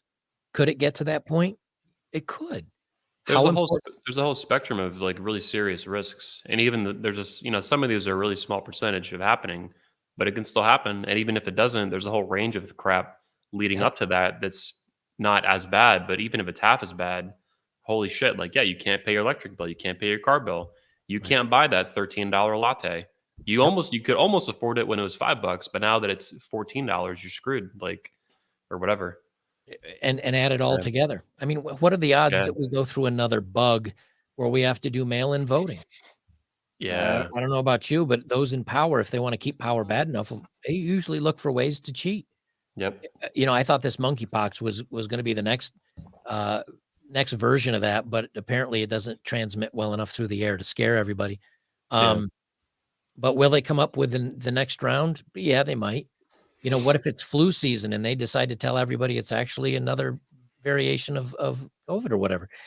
They could do it. Would it surprise me if they did? No. Would it surprise me if they decide, well, we got to do mail-in voting and oh, look at that, it's taking us 6 days to count again? And I don't know what Yeah. percentage was or wasn't or how it affected it or didn't it. But Yeah. there's 60% of people, both Democrats and Republicans, that say, you know what, we have some doubts about this. Well, Yeah. what if the next one, the same administration stays in, but yet more people vote than there are voting age? You're going to look at some battles. You're going to look at our government fighting itself. And then does it tear itself apart? Or then do whoever's in power stay in? I don't know any of these answers, but I've seen enough in history to know that you either A, understand history, or B, don't trust your government. You can't do both. Well, I, Yeah. I know history decent enough to understand what Maoism, what Marxism, what, this, some of these gender theories coming in and indoctrinating kids and opening borders to try to get certain voting demographics in. Like you can see it all. It's just, do you worry about it enough to lose sleep and do something about it? And if the answer is yes, doesn't mean you can do something about it in time, but it means you can, maybe pass on that next graphics card for your gaming rig and go out and buy a year to two's worth of long-term food. Hmm. And the worst case scenario, if you have 365 cans of soup that cost you $3 a pop, $1,000 worth of soup in your closet, you know what? Those 450 calories a day, you'll lose a lot of weight, but probably enough to keep you alive if you got a couple jars of peanut butter to go with it. Yeah. And if it ends up going bad or whatever, donate it, take it as a tax write-off. I don't, you know, I don't think about the ramifications to society or what it means or I worry about the ramifications to me.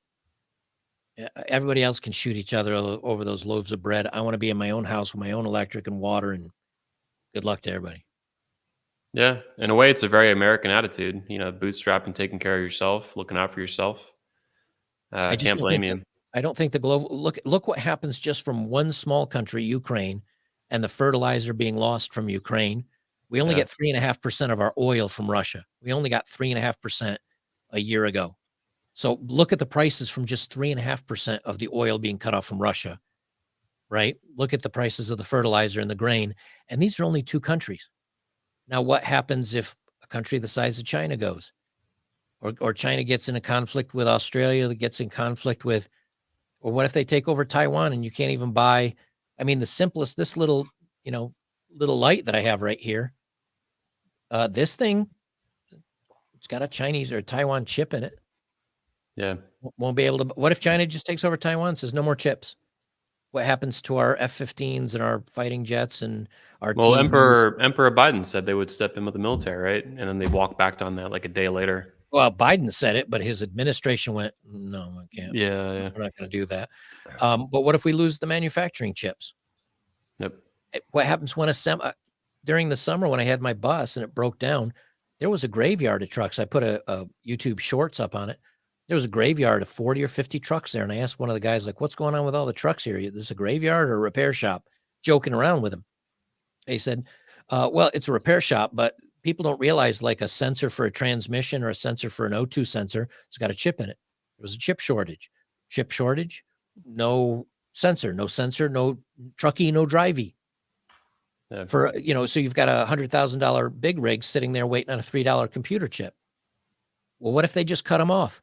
No cars, no trucks, no repairs, no TV. Our battleship gets broken and you need new it's gone. This is where I think a big way to encapsulate what you're saying is that so much of civilization that we take for granted is really fragile. Like Yep. a $3 chip from Taiwan that gets hung up on a boat off of California, it Holds up holds up. The whole $60,000 car. the car and then the truck and then the bananas and the apples and then the diapers and the toilet paper, like, yeah, it's fragile, man. Yep. And I've been stocking up. I've been into prepping for a long time, and when COVID hit, finally, I felt kind of redeemed. I've now like doubled down since COVID hit, even getting more and more stuff. But even I only have a few months worth of food, so I'm still nowhere near what you're doing. And like someone like Elliot Hulse with this land and like years worth of food. Yeah, But you may I went so far as, like, I travel a lot, and I don't have a way to take tons of cans of food, and I'm getting ready to go to Tennessee in 3 weeks. I do not wanna be moving 400 pounds in food. yeah, One of the simplest things I did, and I got a lot of crap for it, but hey, when you're in emergency, emergency is emergency. You can get a big tub of workout protein that I've drank for years when I work out. It's not many calories, like 150 calories, but you can get your 30 grams or 40 grams of protein per day that you need. 2 or 3 of those containers, 6 months worth of protein. You can get the mass fuel, or you can get oats, or you can get rice, or you can get beans. That beans are great because they have protein and carbohydrate. Get those dried, throw them in the freezer for a couple of days to kill the germs in them, put them in a Ziploc sealed up bag or a vacuum bag. You got 3 to 5. And a matter of like white rice, if you freeze it to kill what's in it and put it in a vacuum seal bag, 25 years. wow, You get a couple of 10-pound bags or massive ass bags of rice. You've got enough food for carbohydrates, and then you get some pro mass protein shakes, or you're near a local farm where you grow your own chickens or whatever for eggs, and you got enough protein. Life can suck, but you can still live. I'm just planning on if it gets to the point of starvation. Is it extreme? Yeah. Is it probably in the long run stupid? Yeah. Do I sleep like a baby every night because of it? Yeah. That's what yep, matters to me.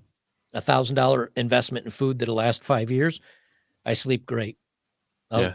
I'll at least sleep great for 5 years. So, it just depends on what bothers you. For some guys out there, what's the most important thing for them in the world is that they don't have any friends, and that's what's on their mind most. Then go get some friends and fix that.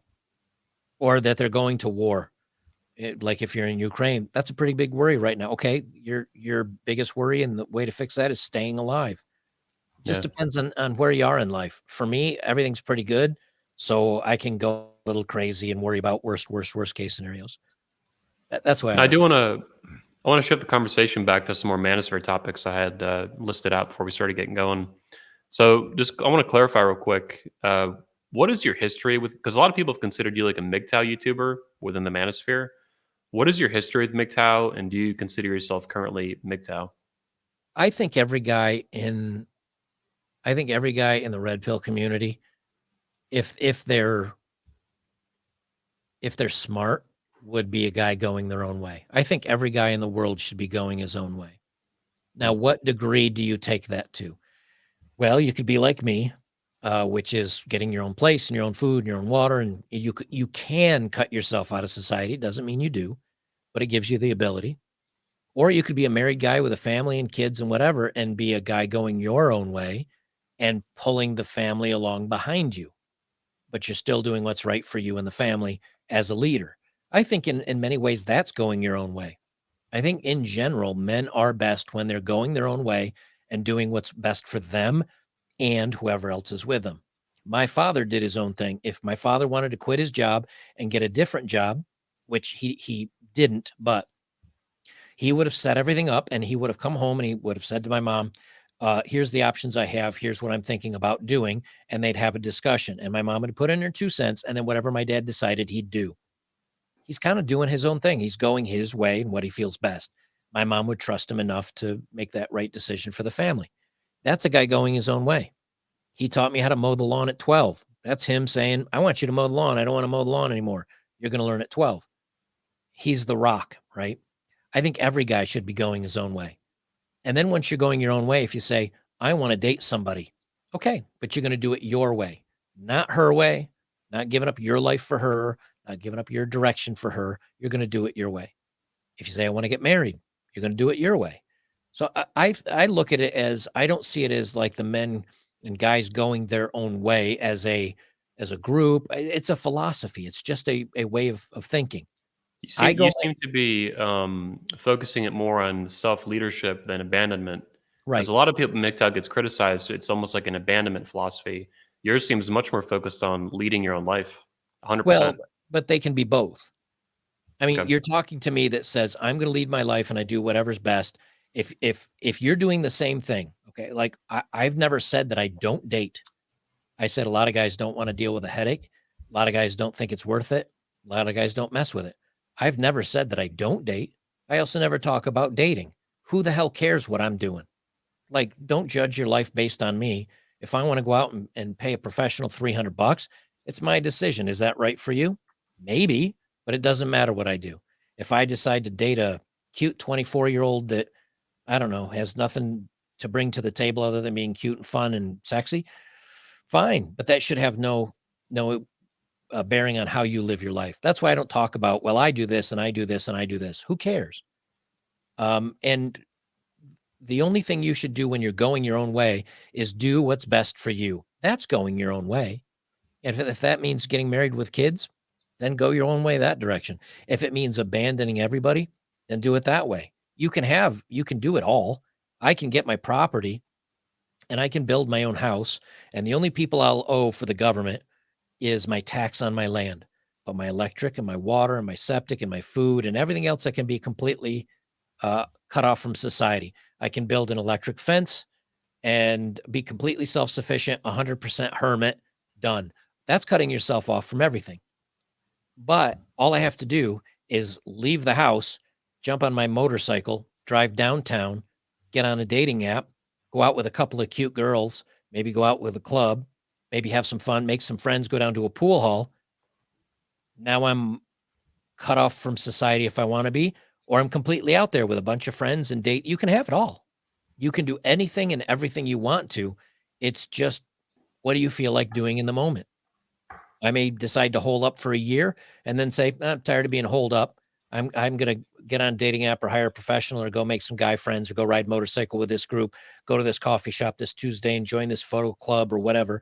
And before you know it, in 3, 4, 5 months, I've made some friends. I'm maybe dating, maybe doing whatever I want. And then after a while, I go, nah, I'm tired of this. Y'all suck. And then hole myself up in my little garden of Hermitville. Yeah. No decision do you make in life is 100%. It can be if you want, or it doesn't have to be. Going your own way means going your own way. If you want to cut off society, do it. You want to be a part of society but be selfish, do it. You want to live in an apartment and be downtown and you're selfish with your time and who you pay, great. But as long as you're doing it for yourself and not for anybody else. The minute I go to the gym for a girl, the minute that I move across the country to hang out with a woman, the minute I get married just so I can have a woman in my life, that's not going your way. That's you giving up you to make somebody else happy or making a sacrifice to hopefully uh, get something that benefits you. That's not going your own way. Hmm. Going your way means you're going to do it for yourself. Everything you do for yourself. For smart men, that means not getting married because you might be getting married for yourself, but when she decides to divorce you and take your crap and you have to pay stuff to the state and the lawyers come after you, you're not doing anything for yourself anymore. You're doing it all for her and the government. It's Yeah. always focusing your life around what's right for you first, foremost, everything else. That's the way I see it. And if that means cutting yourself off, then cut yourself off. If that means dating and being on a dating app and jumping through hoops, go ahead as long as you're doing it for you and for the right reasons, not validation, not to feel important, not to feel lonely. Those are all bad reasons for doing it. Yeah, a lot of it ends up being social pressure. What people, the sheep, that's what I think the sheep phenomenon, I would say the sheep will like, they're just responding to each other. Maybe Sure. some other people pulling strings, but a lot of it's a social pressure. I have to do this, I have to do that. I remember when I was younger, 2009, I had a friend who was older. He was about my age now in his like early 30s. He got married to a girl, ended up blowing up in his face 5 years later, had a kid and everything too. But he actually told me, I'm like, why are you getting married? I wasn't like super anti-marriage at that point, but I was familiar enough in the pickup artist community that I had seen a lot of guys get burned, and he had too. Yeah, he was Right. in it too. And he was like, "Look, man, a lot of guys my age are getting married. It's just like what you do." And I'm like, "Dude, like," and I tried chewing him out about it. I'm like, because he was a friend. I'm like, "No, man, like that's fuck, dude, for Right. anything in life." A And yeah, eventually it blew up in his face. lot of Romanian people, chick too, Romanian trad chick. Yeah. Well, again, they're traditional when they're home, and when they get over here Yeah. and they kind of get indoctrinated and all the woke feminist, all that, it's really easy to become untraditional. That's why I say Yeah. if you're gonna marry a foreign chick, you better plan to stay there Yeah. because you bring them over to the West and they get the buzz of, oh, you can leave him and take his money, and that guy over there is hot. Yeah, it's a lost cause. I remember even Um, in Poland, the girls were their follower accounts on Instagram I would meet in Poland, there were like 100, 200. The social media use there even was different, even though they had the same access to it. They just yep. didn't care about it as much. It was interesting. It was less about validation and more about staying in contact with friends. Yeah. Yep. I So think that's a big part. another manosphere question I want to bring up. We talked about it a little bit, but the Johnny Depp, Amber Heard stuff, the Me Poo, hashtag Yeah. Me Poo. Yeah. Um, well, I didn't watch a lot of it, but I stayed up to date on the biggest parts. In the end, Johnny Depp won. She is, I think, appealing it now, or he's going to try to appeal. She That's probably can. going to It's blow up in her face. likely because Yeah, the 2 million that she was awarded was because of what Johnny Depp's attorney said, yeah. not what Johnny Depp said, and they were never able to link Johnny Depp actually saying it to the attorney. So on Wow. appeal, that could actually get overturned, and she might have to pay 10 million instead of 8 million. So her But net worth will be negative 10 million or something. yeah, I Yeah, think she's probably going to lose the appeal because appeals usually come from jury problem, judge problem, evidence problem. There wasn't any of that, so her odds of appealing it just because you don't like the answer you were given during the trial, yeah. it's very weak sauce. I don't think she'll have much luck in that. Do you think it was? A lot of people are saying in the manosphere, even a lot of fathers' rights guys, men's rights guys, Paul Elam, Eric Carroll, friends of mine, they're saying this is a win for men. Yep. Johnny Depp. I mean, are you in that same page too? Yeah, I mean, I like Johnny Depp as an actor. I do not Sure. like him as a human being. Um, he's spoke pretty disparagingly about Republicans in general, He talked about conservatives. killing President Trump. He joked Right, about that. right. And if I were to come out and joke about that with Biden or somebody does, they're torn up by every media outlet. But when Madonna and Johnny Depp does it, well, nothing to see here. Move along, folks. That's the one-sided society we're in right now. Um, so I'm not, I'm not all in on Johnny Depp as a person. As an actor, I like him. I touched on it on my videos, and I touched on it on my content because what it does is it starts poking another hole in the also me movement, as I call it, because if you call it the other one, that'll get you demonetized on YouTube. I found out.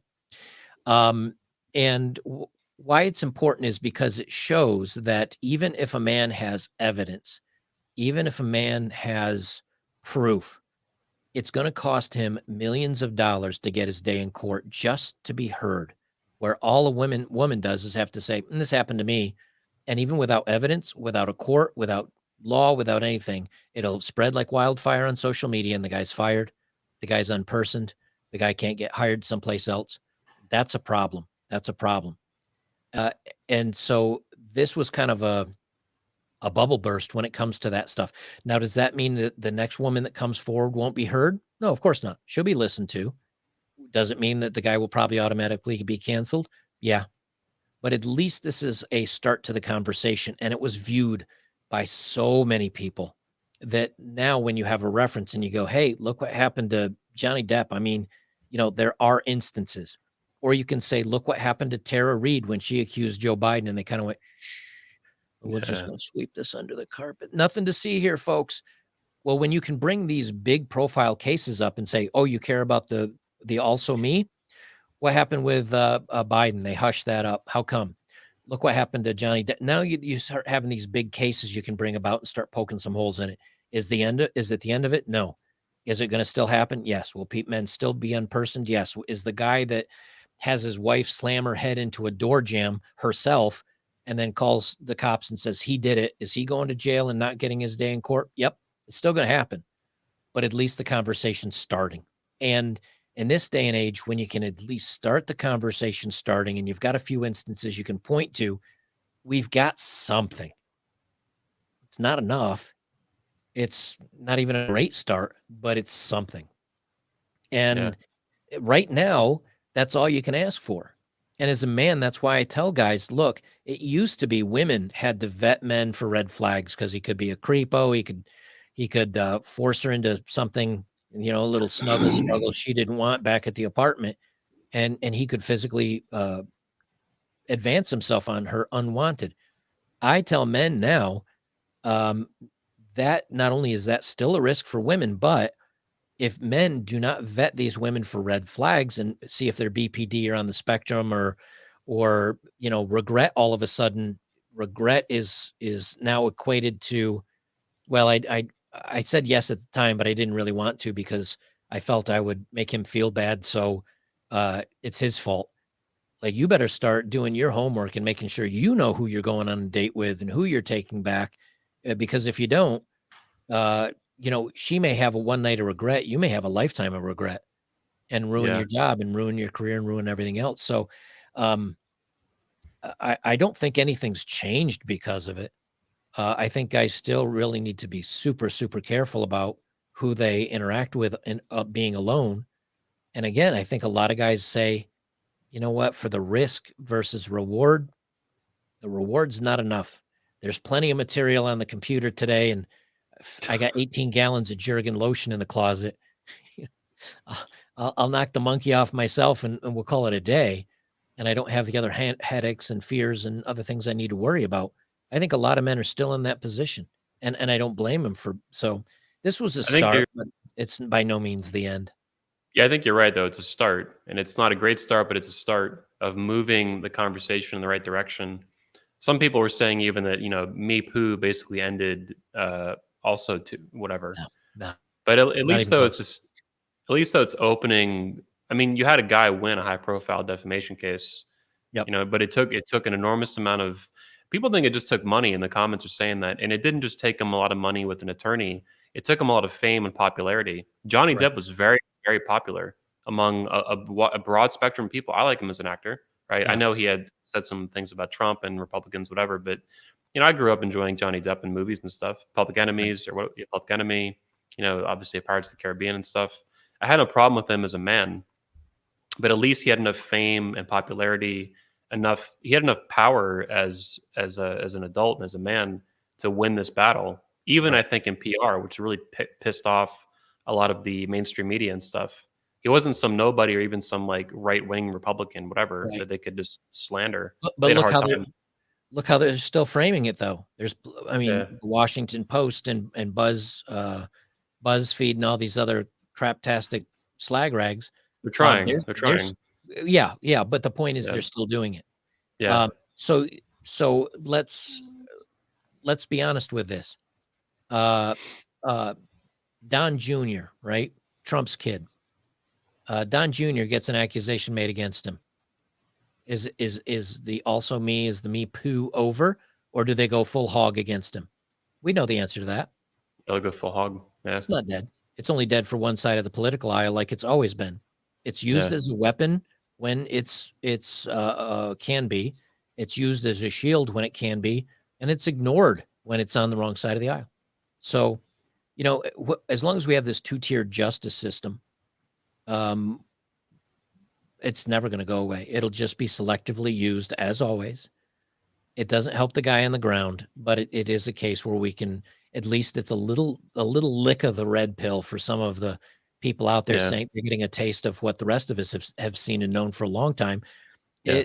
It helps. It doesn't hurt, but I don't think it's the end of anything. It'll still be wielded as a cudgel against one side of the political aisle and ignored on the other. And I think you that's just where we encapsulated are. it. You encapsulated it perfectly, though. It's a lick of the red pill for mainstream. Yep. Yeah, I How mean, many these are issues that the manosphere has been familiar with for decades, but the right. mainstream just got a taste of it. Yeah, and how many normies watched that case and went, "Wow, man, that is Yeah, not a good person." And so then maybe when their friend says something, or yeah, maybe when they hear something else, they'll go, "Well, we'll see. I'm not sure about that." That's better than, well, I mean, he obviously did it. Why would a woman falsely say, "Okay"? At least we now have a little bit more of a maybe that's some pause. And it's going to take a lot more of these cases and a lot more instances until it really is the end of it. But yeah. it's a start. I'm kind of wondering about what'll happen eventually with Will Smith and his wife. Like, I don't see that. I don't think it's going to be a Johnny Depp moment, but No, I, everything that happens will be his fault. He's yeah, he's toxic. He's aggressive. even if she drove him to it, even if she said before the or after the show, I'm glad you did that. That really, none of that'll come out. She's already going to put it on him. Hmm. And this is what weak people do. It's what some women will do. It's what some men will do. They'll take no accountability, and they'll use it to prop themselves up and push somebody else down. Crabs in a bucket. Anytime they can, they're going to drag other people down just to try to elevate themselves. And if you don't think how bad it can happen, look at I must have watched, I don't know, 100 hours of the Depp case. I Wow. watched virtually all of it. The only time I didn't, it was some of the remote recorded interviews because I found that pretty boring and none of it really was that. I watched almost all of it, not because I care about Johnny Depp, because I had a woman that lied about me and lied to me about what she was doing behind my back. And boy, she was a saint until she turned into one hell of a sinner. Yeah. And I wanted to see if I could see those same manipulations in Amber Heard, and boy, could you. The Yeah. tears, well, the attempt at tears, but the tears and the lying and the being overly dramatic, and what did she do the minute she walked out of the out of the courts? This is why strong men get away with so much. Bitch, we just saw all your Yeah. evidence, and it was your stories against everybody else and the police and his friends and his bodyguards and photos and makeup. We saw all the proof. And she still came out and said, "This is strong men have such an advantage, even though he got canceled from everything, and I still had roles. And Hollywood didn't want to talk to him anymore, but I had L'Oreal stuff. But he's the winner out of this." We saw it. We saw it. So manipulation at its finest, man. And a lot of guys Yeah. say that, "Hey, this happened to me, man. At least I I didn't had go to jail, or at least I got away from it, or at least I didn't lose everything." But what do you do when you see somebody flip like that went from the angel that you said I do to the woman that would bury you under the court with a dry eye and a smile on her face? Same woman.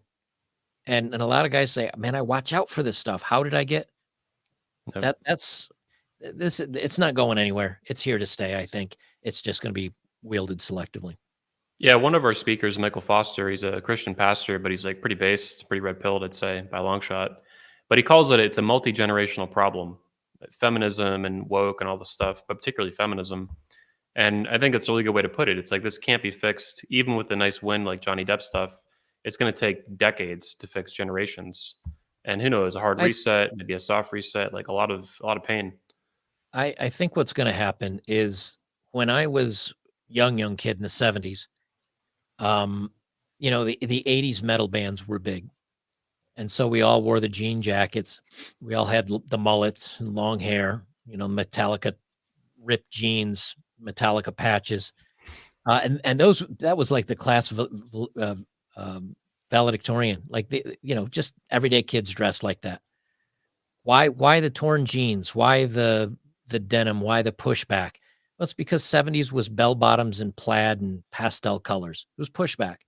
Then the '90s came around and it went into grunge, and which is tied a little bit. But metal was kind of made fun of a little bit. And then you get to the 2000s and kind of the hip hop generation and electronic dance music, and the guys walking around in the ripped jeans and the Metallica were laughed at, and the people that were walking around in the grunge were laughed at, even though you might have still listened to Nirvana. What happened is the next generation came out, and they looked back at the other ones and they say, "Whatever you're representing, we want to separate ourselves away from that. Like, we see you guys and we think you're ridiculous." I think what's happening with Generation Z today is they're seeing that boys can be girls and girls can be boys, and the pink hair and the Karens screaming about everything and the breakdowns over pronouns and all this other stuff. And they're like, "You guys are nuts. You're very uncool," because every generation feels like that about the one before 'em. "You're very uncool.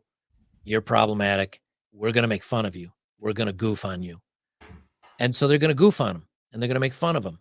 And instead of continuing down the rabbit hole, they're going to flip in a different direction. And I think that's what's happening, is that this generation, Gen Z, if you want to call them, and maybe the ones before that, they're the ones that the kids are going to be screwed up with.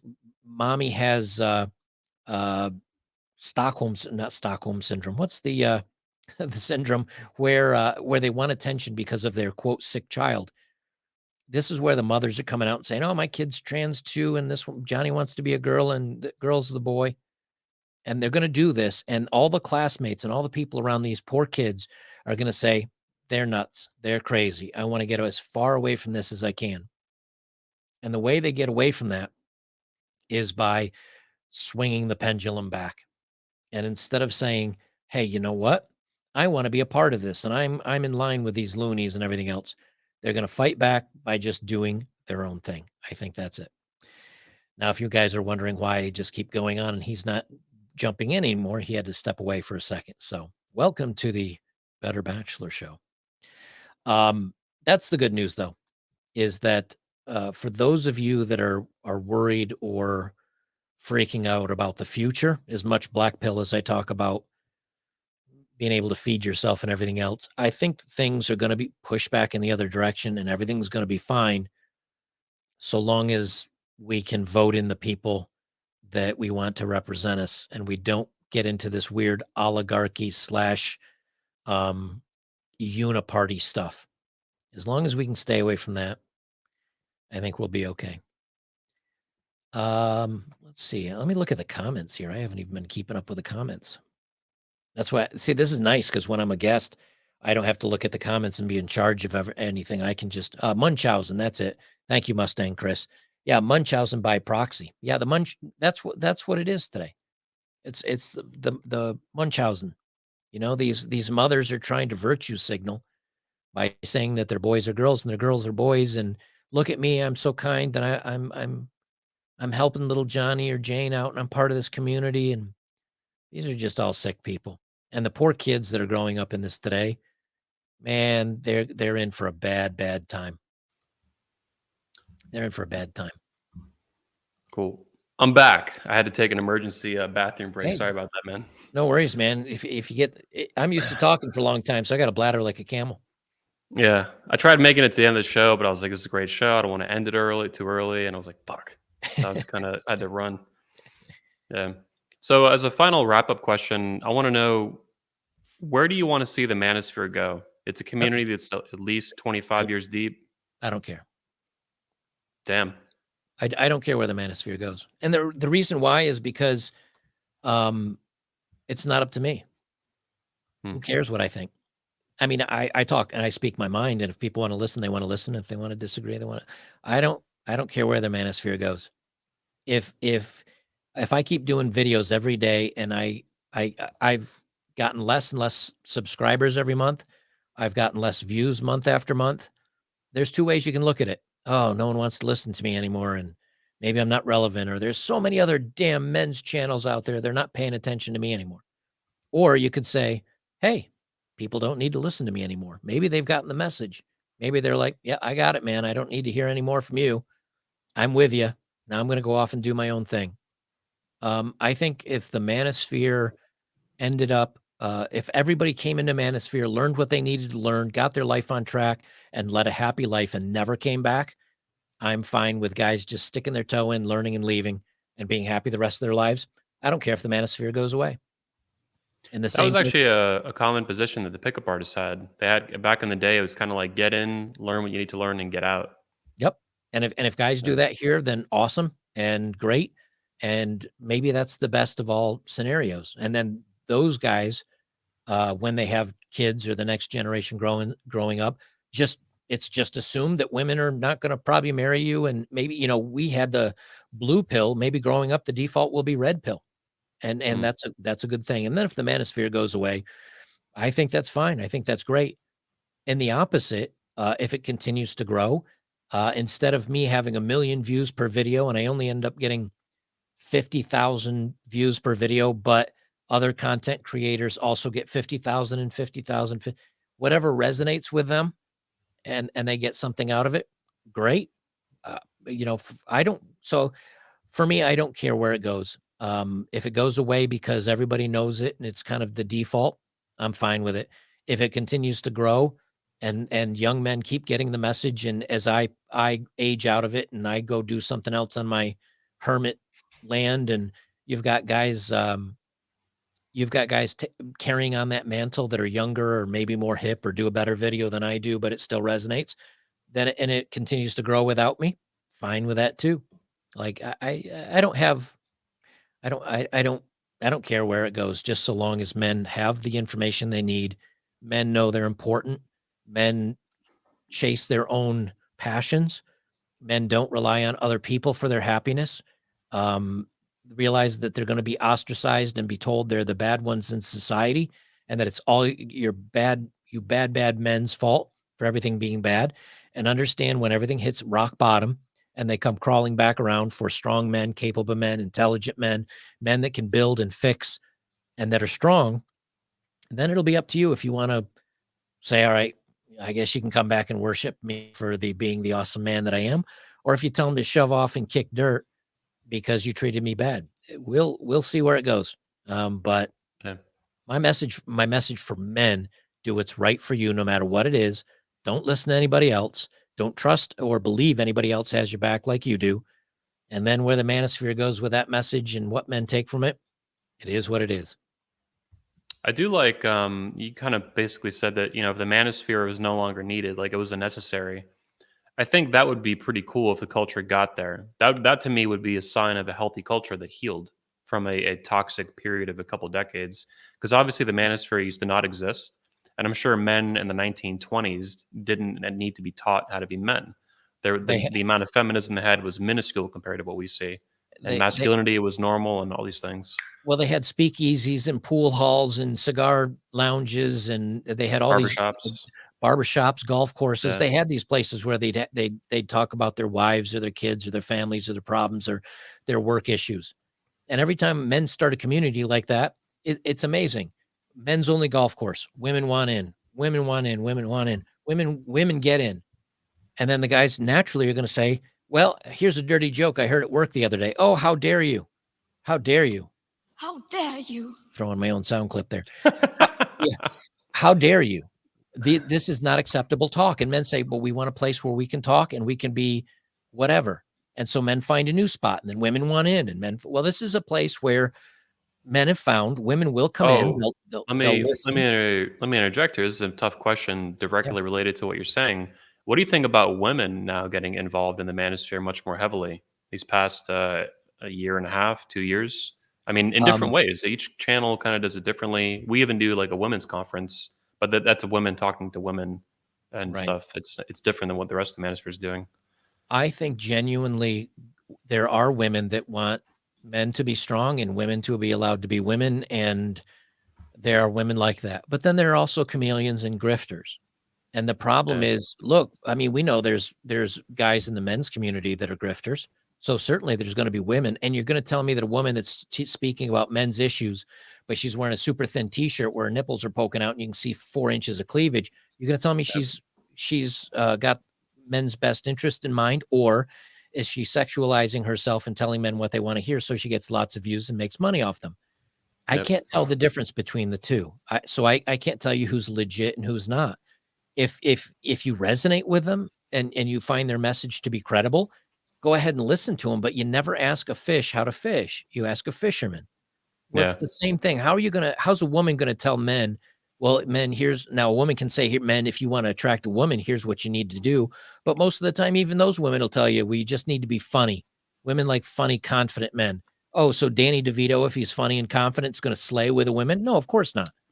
You know, that they only go so far. They're gonna tell you what they even women that think they know what they want, don't know what they want, bingo. because they will leave the funny guy in a heartbeat for Henry Cavill if he's gonna lay 9 inches of pipe in her and make her drive her around in a Ferrari. He may not be funny, but she's laughing all the way to the bank.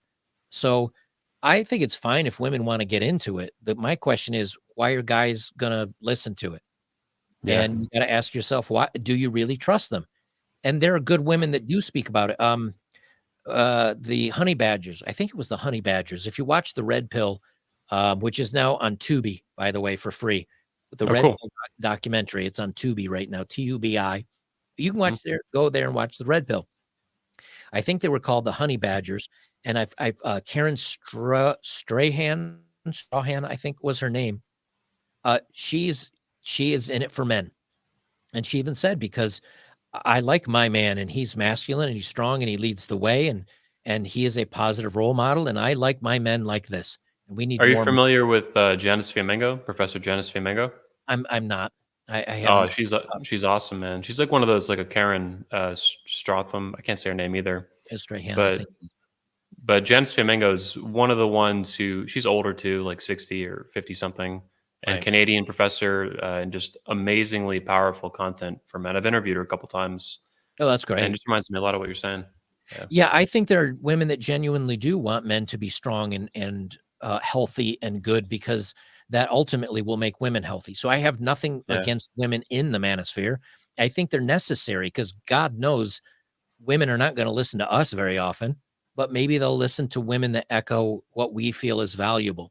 So I think women are integral in this kind of this battle for men and for men's thoughts and what men think about. So I'd never disparage a woman for supporting it. Just make sure they're doing it for the right reasons and they're not, glamming on for money and for the wrong reasons. Because let's face it, I mean, if me 20 pounds overweight, if I could take my shirt off and shake my ass in front of a camera and I could make $40,000 a month doing it, Joker's getting half naked, shaking his fat ass in front of a camera for $40,000. Would it be embarrassing? Yep. But you can also do it for a year or two and disappear from the world as a millionaire. dude. There's girls farting in jars making millions of dollars, man. I, I've, That's the world I've we done live in. I've done videos on it, my friend. So I'm gonna share it in the tab, in the community tab. I didn't know that. yeah, I think I did Yeah, it about a year ago when the story came out. But gross. my point is though that if guys could make money the way women are, they'd do it. I mean, there's male guys on OnlyFans that are making 20, 30,000, and these guys are jacked and six packs and good looking. Oh, dude, Sterling Cooper in the Manosphere does this. He has the OnlyFans for dudes. He takes pictures of his butthole, Yeah, like legit. hey, like that's not my way of making cash, but Me neither. I'd never disparage him for it. You do you, man. So I think women are fine being here. I hope women continue to speak out about it, even if they're doing it for the wrong reasons, but people are listening to them. At least that's a damn start too. Um, I, I, I don't have anything against it. I just say if you're going to take advice from anybody, take it with a grain of salt. Yeah, If they're just complaining about feminism and saying that it's bad for women and they don't agree with it and they think men should be masculine. I think that's a positive message. I'd go for it. But when women say, guys, here's how you need to be happy, and guys, here's what you need to do for a life lesson, how do they know? Because at any point, most women can go, look, here's my boobs. Want to go on a date? And a guy yeah, will be like, yep. And they go, okay, golden parachute. I got a guy that'll take care of me. And men don't have that option. Men go homeless or starve to death if they don't make it in the world. Women almost always can find somebody that'll have their yep. back. So how can that person tell a man what he really needs to know to survive and thrive? I just don't. So I think it's a that- good way to distinguish the. It's not a perfect razor, but to distinguish the fakes and the chameleons from authentic women who want to help. It's like, are they criticizing feminism and the behavior that they see as toxic, right, or are they trying to like actually woman-splain to you how to be a man, which they have no idea ever how to right. do that? Or how to date women. Yeah, or how to date women. Yeah, There's so many videos of women like, oh, here's how you need to, and there's a few of them out there that are legit. Like guys play hard to get, guys have your own dreams and goals and don't chase after her. And like there's some legit advice out there, but for the most part, I think it was uh uh Morgan Freeman. I have a hmm. new sound clip I downloaded today from Morgan Freeman. Don't chase women. They'll chase you. The- I And, remember the and news clip. Yes, yeah, Yeah, CNN. and Morgan Yep, Freeman has said it, like, "Don't chase women, they'll chase you." If you're yep, chasing women, you're making your number 1 priority, goal, and achievement in life women. No woman wants to be the priority and goal in life because then when you get her, she's like, "Well, that's it. He's done." But if you chase after millions or independence or strength or confidence or a good job or happiness or a big group of friends or popular or whatever, that's when she looks and says, "I wanna be a part of that." Well, women are not gonna tell you that. No woman's gonna say, "Here's how you get a girl." Ignore her. Play hard to get. Have other women that you also date. No. Woman's going to Yeah. say, take me to dinner, be funny, be sweet, listen to me when I cry or want to Be bitch about work. yourself. Be Yeah. yourself. No. So I'd say stay away from the women dating coaches unless they're giving you advice that sounds counterintuitive to what you've known all your life. If a woman says the way you get women is by ignoring women and doing what's best for you in life, there's a woman coach I'd listen to. I just Yep. have never heard any of them say that. So There's like a manosphere YouTube channel did a really good video on this a few months ago. Think Before You Sleep. You know that guy? Mhm. Yep. Yeah, I've he heard, did. I I've think thought, he did a whole video just mocking, ridiculing, rightly said, the female dating coaches. Because there's a bunch on YouTube. There's one I even know, an old pickup artist one, Kezia Noble. She's Yeah. She's an ex stripper, as far as I know, and fake tits, the whole thing. And she has like 300,000, 400,000 subs, and it's like, dude, every guy following this just cares about your tits. Like they don't give a shit about. Well, they shouldn't give a shit about what you're saying, but Right. it's a mess. Anybody that says men have easy mode and that we're in control of the world has never seen a great pair of tits. Because my God, does that, Yep. I busted my ass since 2019. So 3 years. I've put out 40 videos now to get 375,000 followers. There's OnlyFans girls that crush me, like Yep. crush my yearly income in a month. And all they do is they go, whoop, look at this. You're going to tell me that I have it easier than her? I don't.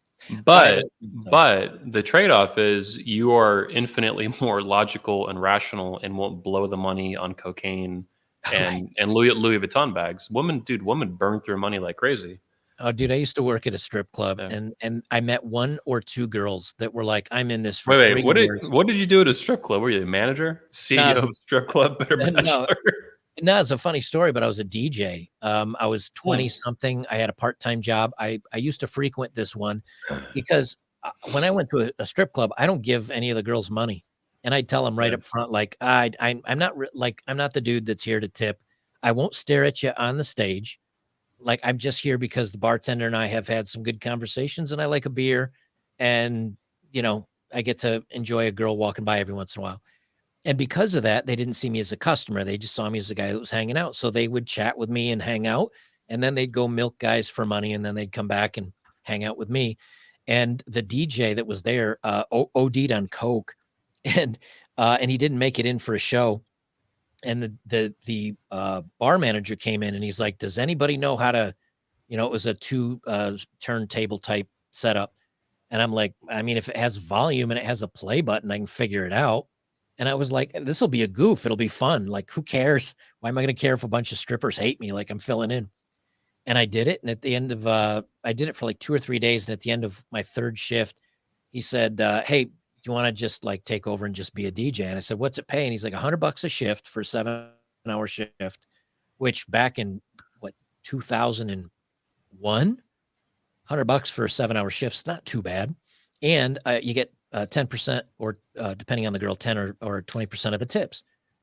And I said, okay, well, I know some of these girls did pretty well. First night, I must have made $600 in tips plus my $100 check. And it was on a Tuesday. Wow. And I'm like, this is my new career. I quit my other job and I DJ'd for a couple of years. And, one thing that I don't even remember where I was going with the story. What was the original question? I asked you what you did at a strip saving club money. before that. Yeah, saving money. Yeah. Women saving money. So I met a couple of the girls that were, I'm doing this for one girl was married. Her husband knew what she did. She was a very not dirty. She was more the like romantic, I guess, girl at the prom, but also popped a boob out kind of thing. Like she was a very, you'd see her as the girl next door. She kind of played it off that way. She was married. She did very well. And she put her kids, like had college funds for them and supported her husband's job. And they had a nice home paid off cash. There were a couple college girls that paid their way through college and then started saving for their house. So when they graduated from college and got their job somewhere, they'd buy a house cash. That was 2% of them. The other 98% went up their nose. They had 15 outfits. They dated bad boyfriends that dealt, and they'd buy, drugs and other stuff from them. So most of the girls on OnlyFans or doing this stuff, yeah, they definitely don't save their money. And the other problem they have is the wall will eventually come, and they never think it's going to happen for them. So by the time that they say, oh, you know what, I'm not making much money anymore, and this is getting hard for me to do, They haven't saved anything. So what do? They look for a successful guy and they try to use their sexuality and their looks to capture that guy before their looks go away. That's the 30 somethings with a kid that's on the dating app saying, I'm not looking for fun anymore. I'm looking for Mr. Right. Men at least have the opposite ability. Guys, when they're young, I mean, some YouTubers are doing okay for being young now, but guys traditionally when they're young, they don't have two sticks to rub together. They don't know what's going on quite that much, and maybe they don't know their direction is in life, and they get more successful as they get older, where their peak income happens to be in their 50s and 60s, usually right before retirement. Where women, it's the opposite. Men get more powerful, women weaken over time. It's not fair, but it's the way the world works. Yeah. So kind of a wrap-up question, simple. Who are some of your favorite YouTubers in general or in the manosphere? You know, I don't accidentally want to steal content. So I don't watch really much in the manosphere anymore. I don't have much time. Okay. I don't have much time. So I don't really watch many guys in the manosphere, and it's not for dislike of them. I just don't have the time because it takes me hours upon hours upon hours to find content. A lot of times when you don't see a video by me, it's just I didn't find any content for the day, or the content I found is a video topic I've already put out 4 times. You know, trying to talk about women and dating and laws and things like that. And you've done 640 videos. Finding one that's not a repeat is tough. So I don't watch other content because I don't want to go, oh, that's a great idea. Let me start talking about that because then it's not my idea. It's someone else's idea. But as far as in general, like I watch Ben Shapiro. I watch Dave Rubin. I watch Jimmy Dore. I watch Tim Pool. And a lot of times I like to hear information from a whole different group of people, even if I don't agree with them, just because I like to see what the world's up to. I watch The Quartering, Jeremy over at The Quartering. He keeps me up on a Yeah. lot of the I like him a crazy lot. Hollywood movie, Geeks and Gamers, Critical Drinker. Yeah, Um, Critical Drinker, yeah. Most of the time, though, I'm watching or listening to them as I'm out doing something. And I don't listen again. I don't listen to Manosphere stuff because since I do it, if I don't want to stay in a silo in a rabbit hole, I want to hear what's going on with the world outside of me. Rakita Law, I watch him for a lot of the trial coverage, like of Rittenhouse and of Depp. Yep. Then I listen to a lot on gardening, canning, uh, fertilizing, home repair, running a 12-volt system from 110-volt system. A lot to do with being very independent. You know, growing your own food, storing your own food. You know, making a water ionization system, like geeky nerd stuff. Turning a cargo trailer into a tiny home improvement stuff. And then when I've watched enough of that where I feel like, okay, I've kind of got a grasp on this. Like once I feel like I've got a grasp on, I don't know, canning and jarring, and I've practiced it enough where I do it, I'll never watch another one as long as I live, and I move on to something else. And I've done that all my life. So I know very little about a lot of things. That's the way I look at it. So, Yeah. so I'm a little bit all over the place. No, I know the feeling, man. I've done that too over the years. From it used to be more blogging. I'd read a lot of blogs on the internet and books and stuff. I still do, but a lot of videos now too. You get a basic understanding of something to kind of grasp the fundamentals, and you move on. Yeah, my bus that I built, I've never installed solar, but I installed, you know, solar panels and an inverter and a converter and lithium batteries. And, you know, you're messing with stuff that puts out 400 amps. Let me tell you something, when you're hooking up a battery that has 400 amps, your damn hand's shaking like this because, you know, if you make a bad connection and it goes from this finger to this finger across the heart, that's it, game over. Oh When my you start, god! you know, it's because I've been zapped by a 220-volt socket. You know, I was putting in a 220-volt socket to charge an electric car that I'd leased a long time ago just to try them out. That's like the big one for a washer and dryer, right? Yeah, Kind of thing. yep, that's Yeah. 220. And I accidentally arced it just with my 2 fingers touched a positive, negative, and you get that weird buzz. It's kind of like a buzz jolt where you kind of wah, and it's just real quick. And that was going from this finger to this finger, and that's not a lot of amperage. You know, as volts go, volts and amperages work together, but as you bring voltage down, You have to bring the amperage up, and it's a whole long thing. Well, anyway, when you're taking, 180 or 1800, 1300 volts of solar at 10 amps, and you're changing that to 400 amps at 12 volts, right? Because 4800 is the math on it. You realize that, okay, there's only 12 volts here. It's like a regular car battery, but those 800 amps is the push power. If you push that across the heart, they're going to be pushing you into a morgue. So setting up these solar batteries in the back of my bus, I'm watching a video, I'm reading blogs, reading this, reading that, things to avoid. And then you can't help it. Your hands are all sweaty, hooking up, because it's the first one I've ever done.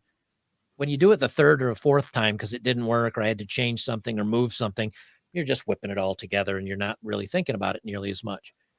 I think guys that want to have confidence and not worry about life and go out there and fail. Don't fail on a 400 amp hookup, Yeah. but go out and try dating. Get shot down 1,000 times. Then it doesn't bother you anymore. Then you go up to a girl and you're like, hey, you're pretty cute, or you're ugly, or whatever. And she's like, F off. You're like, whatever.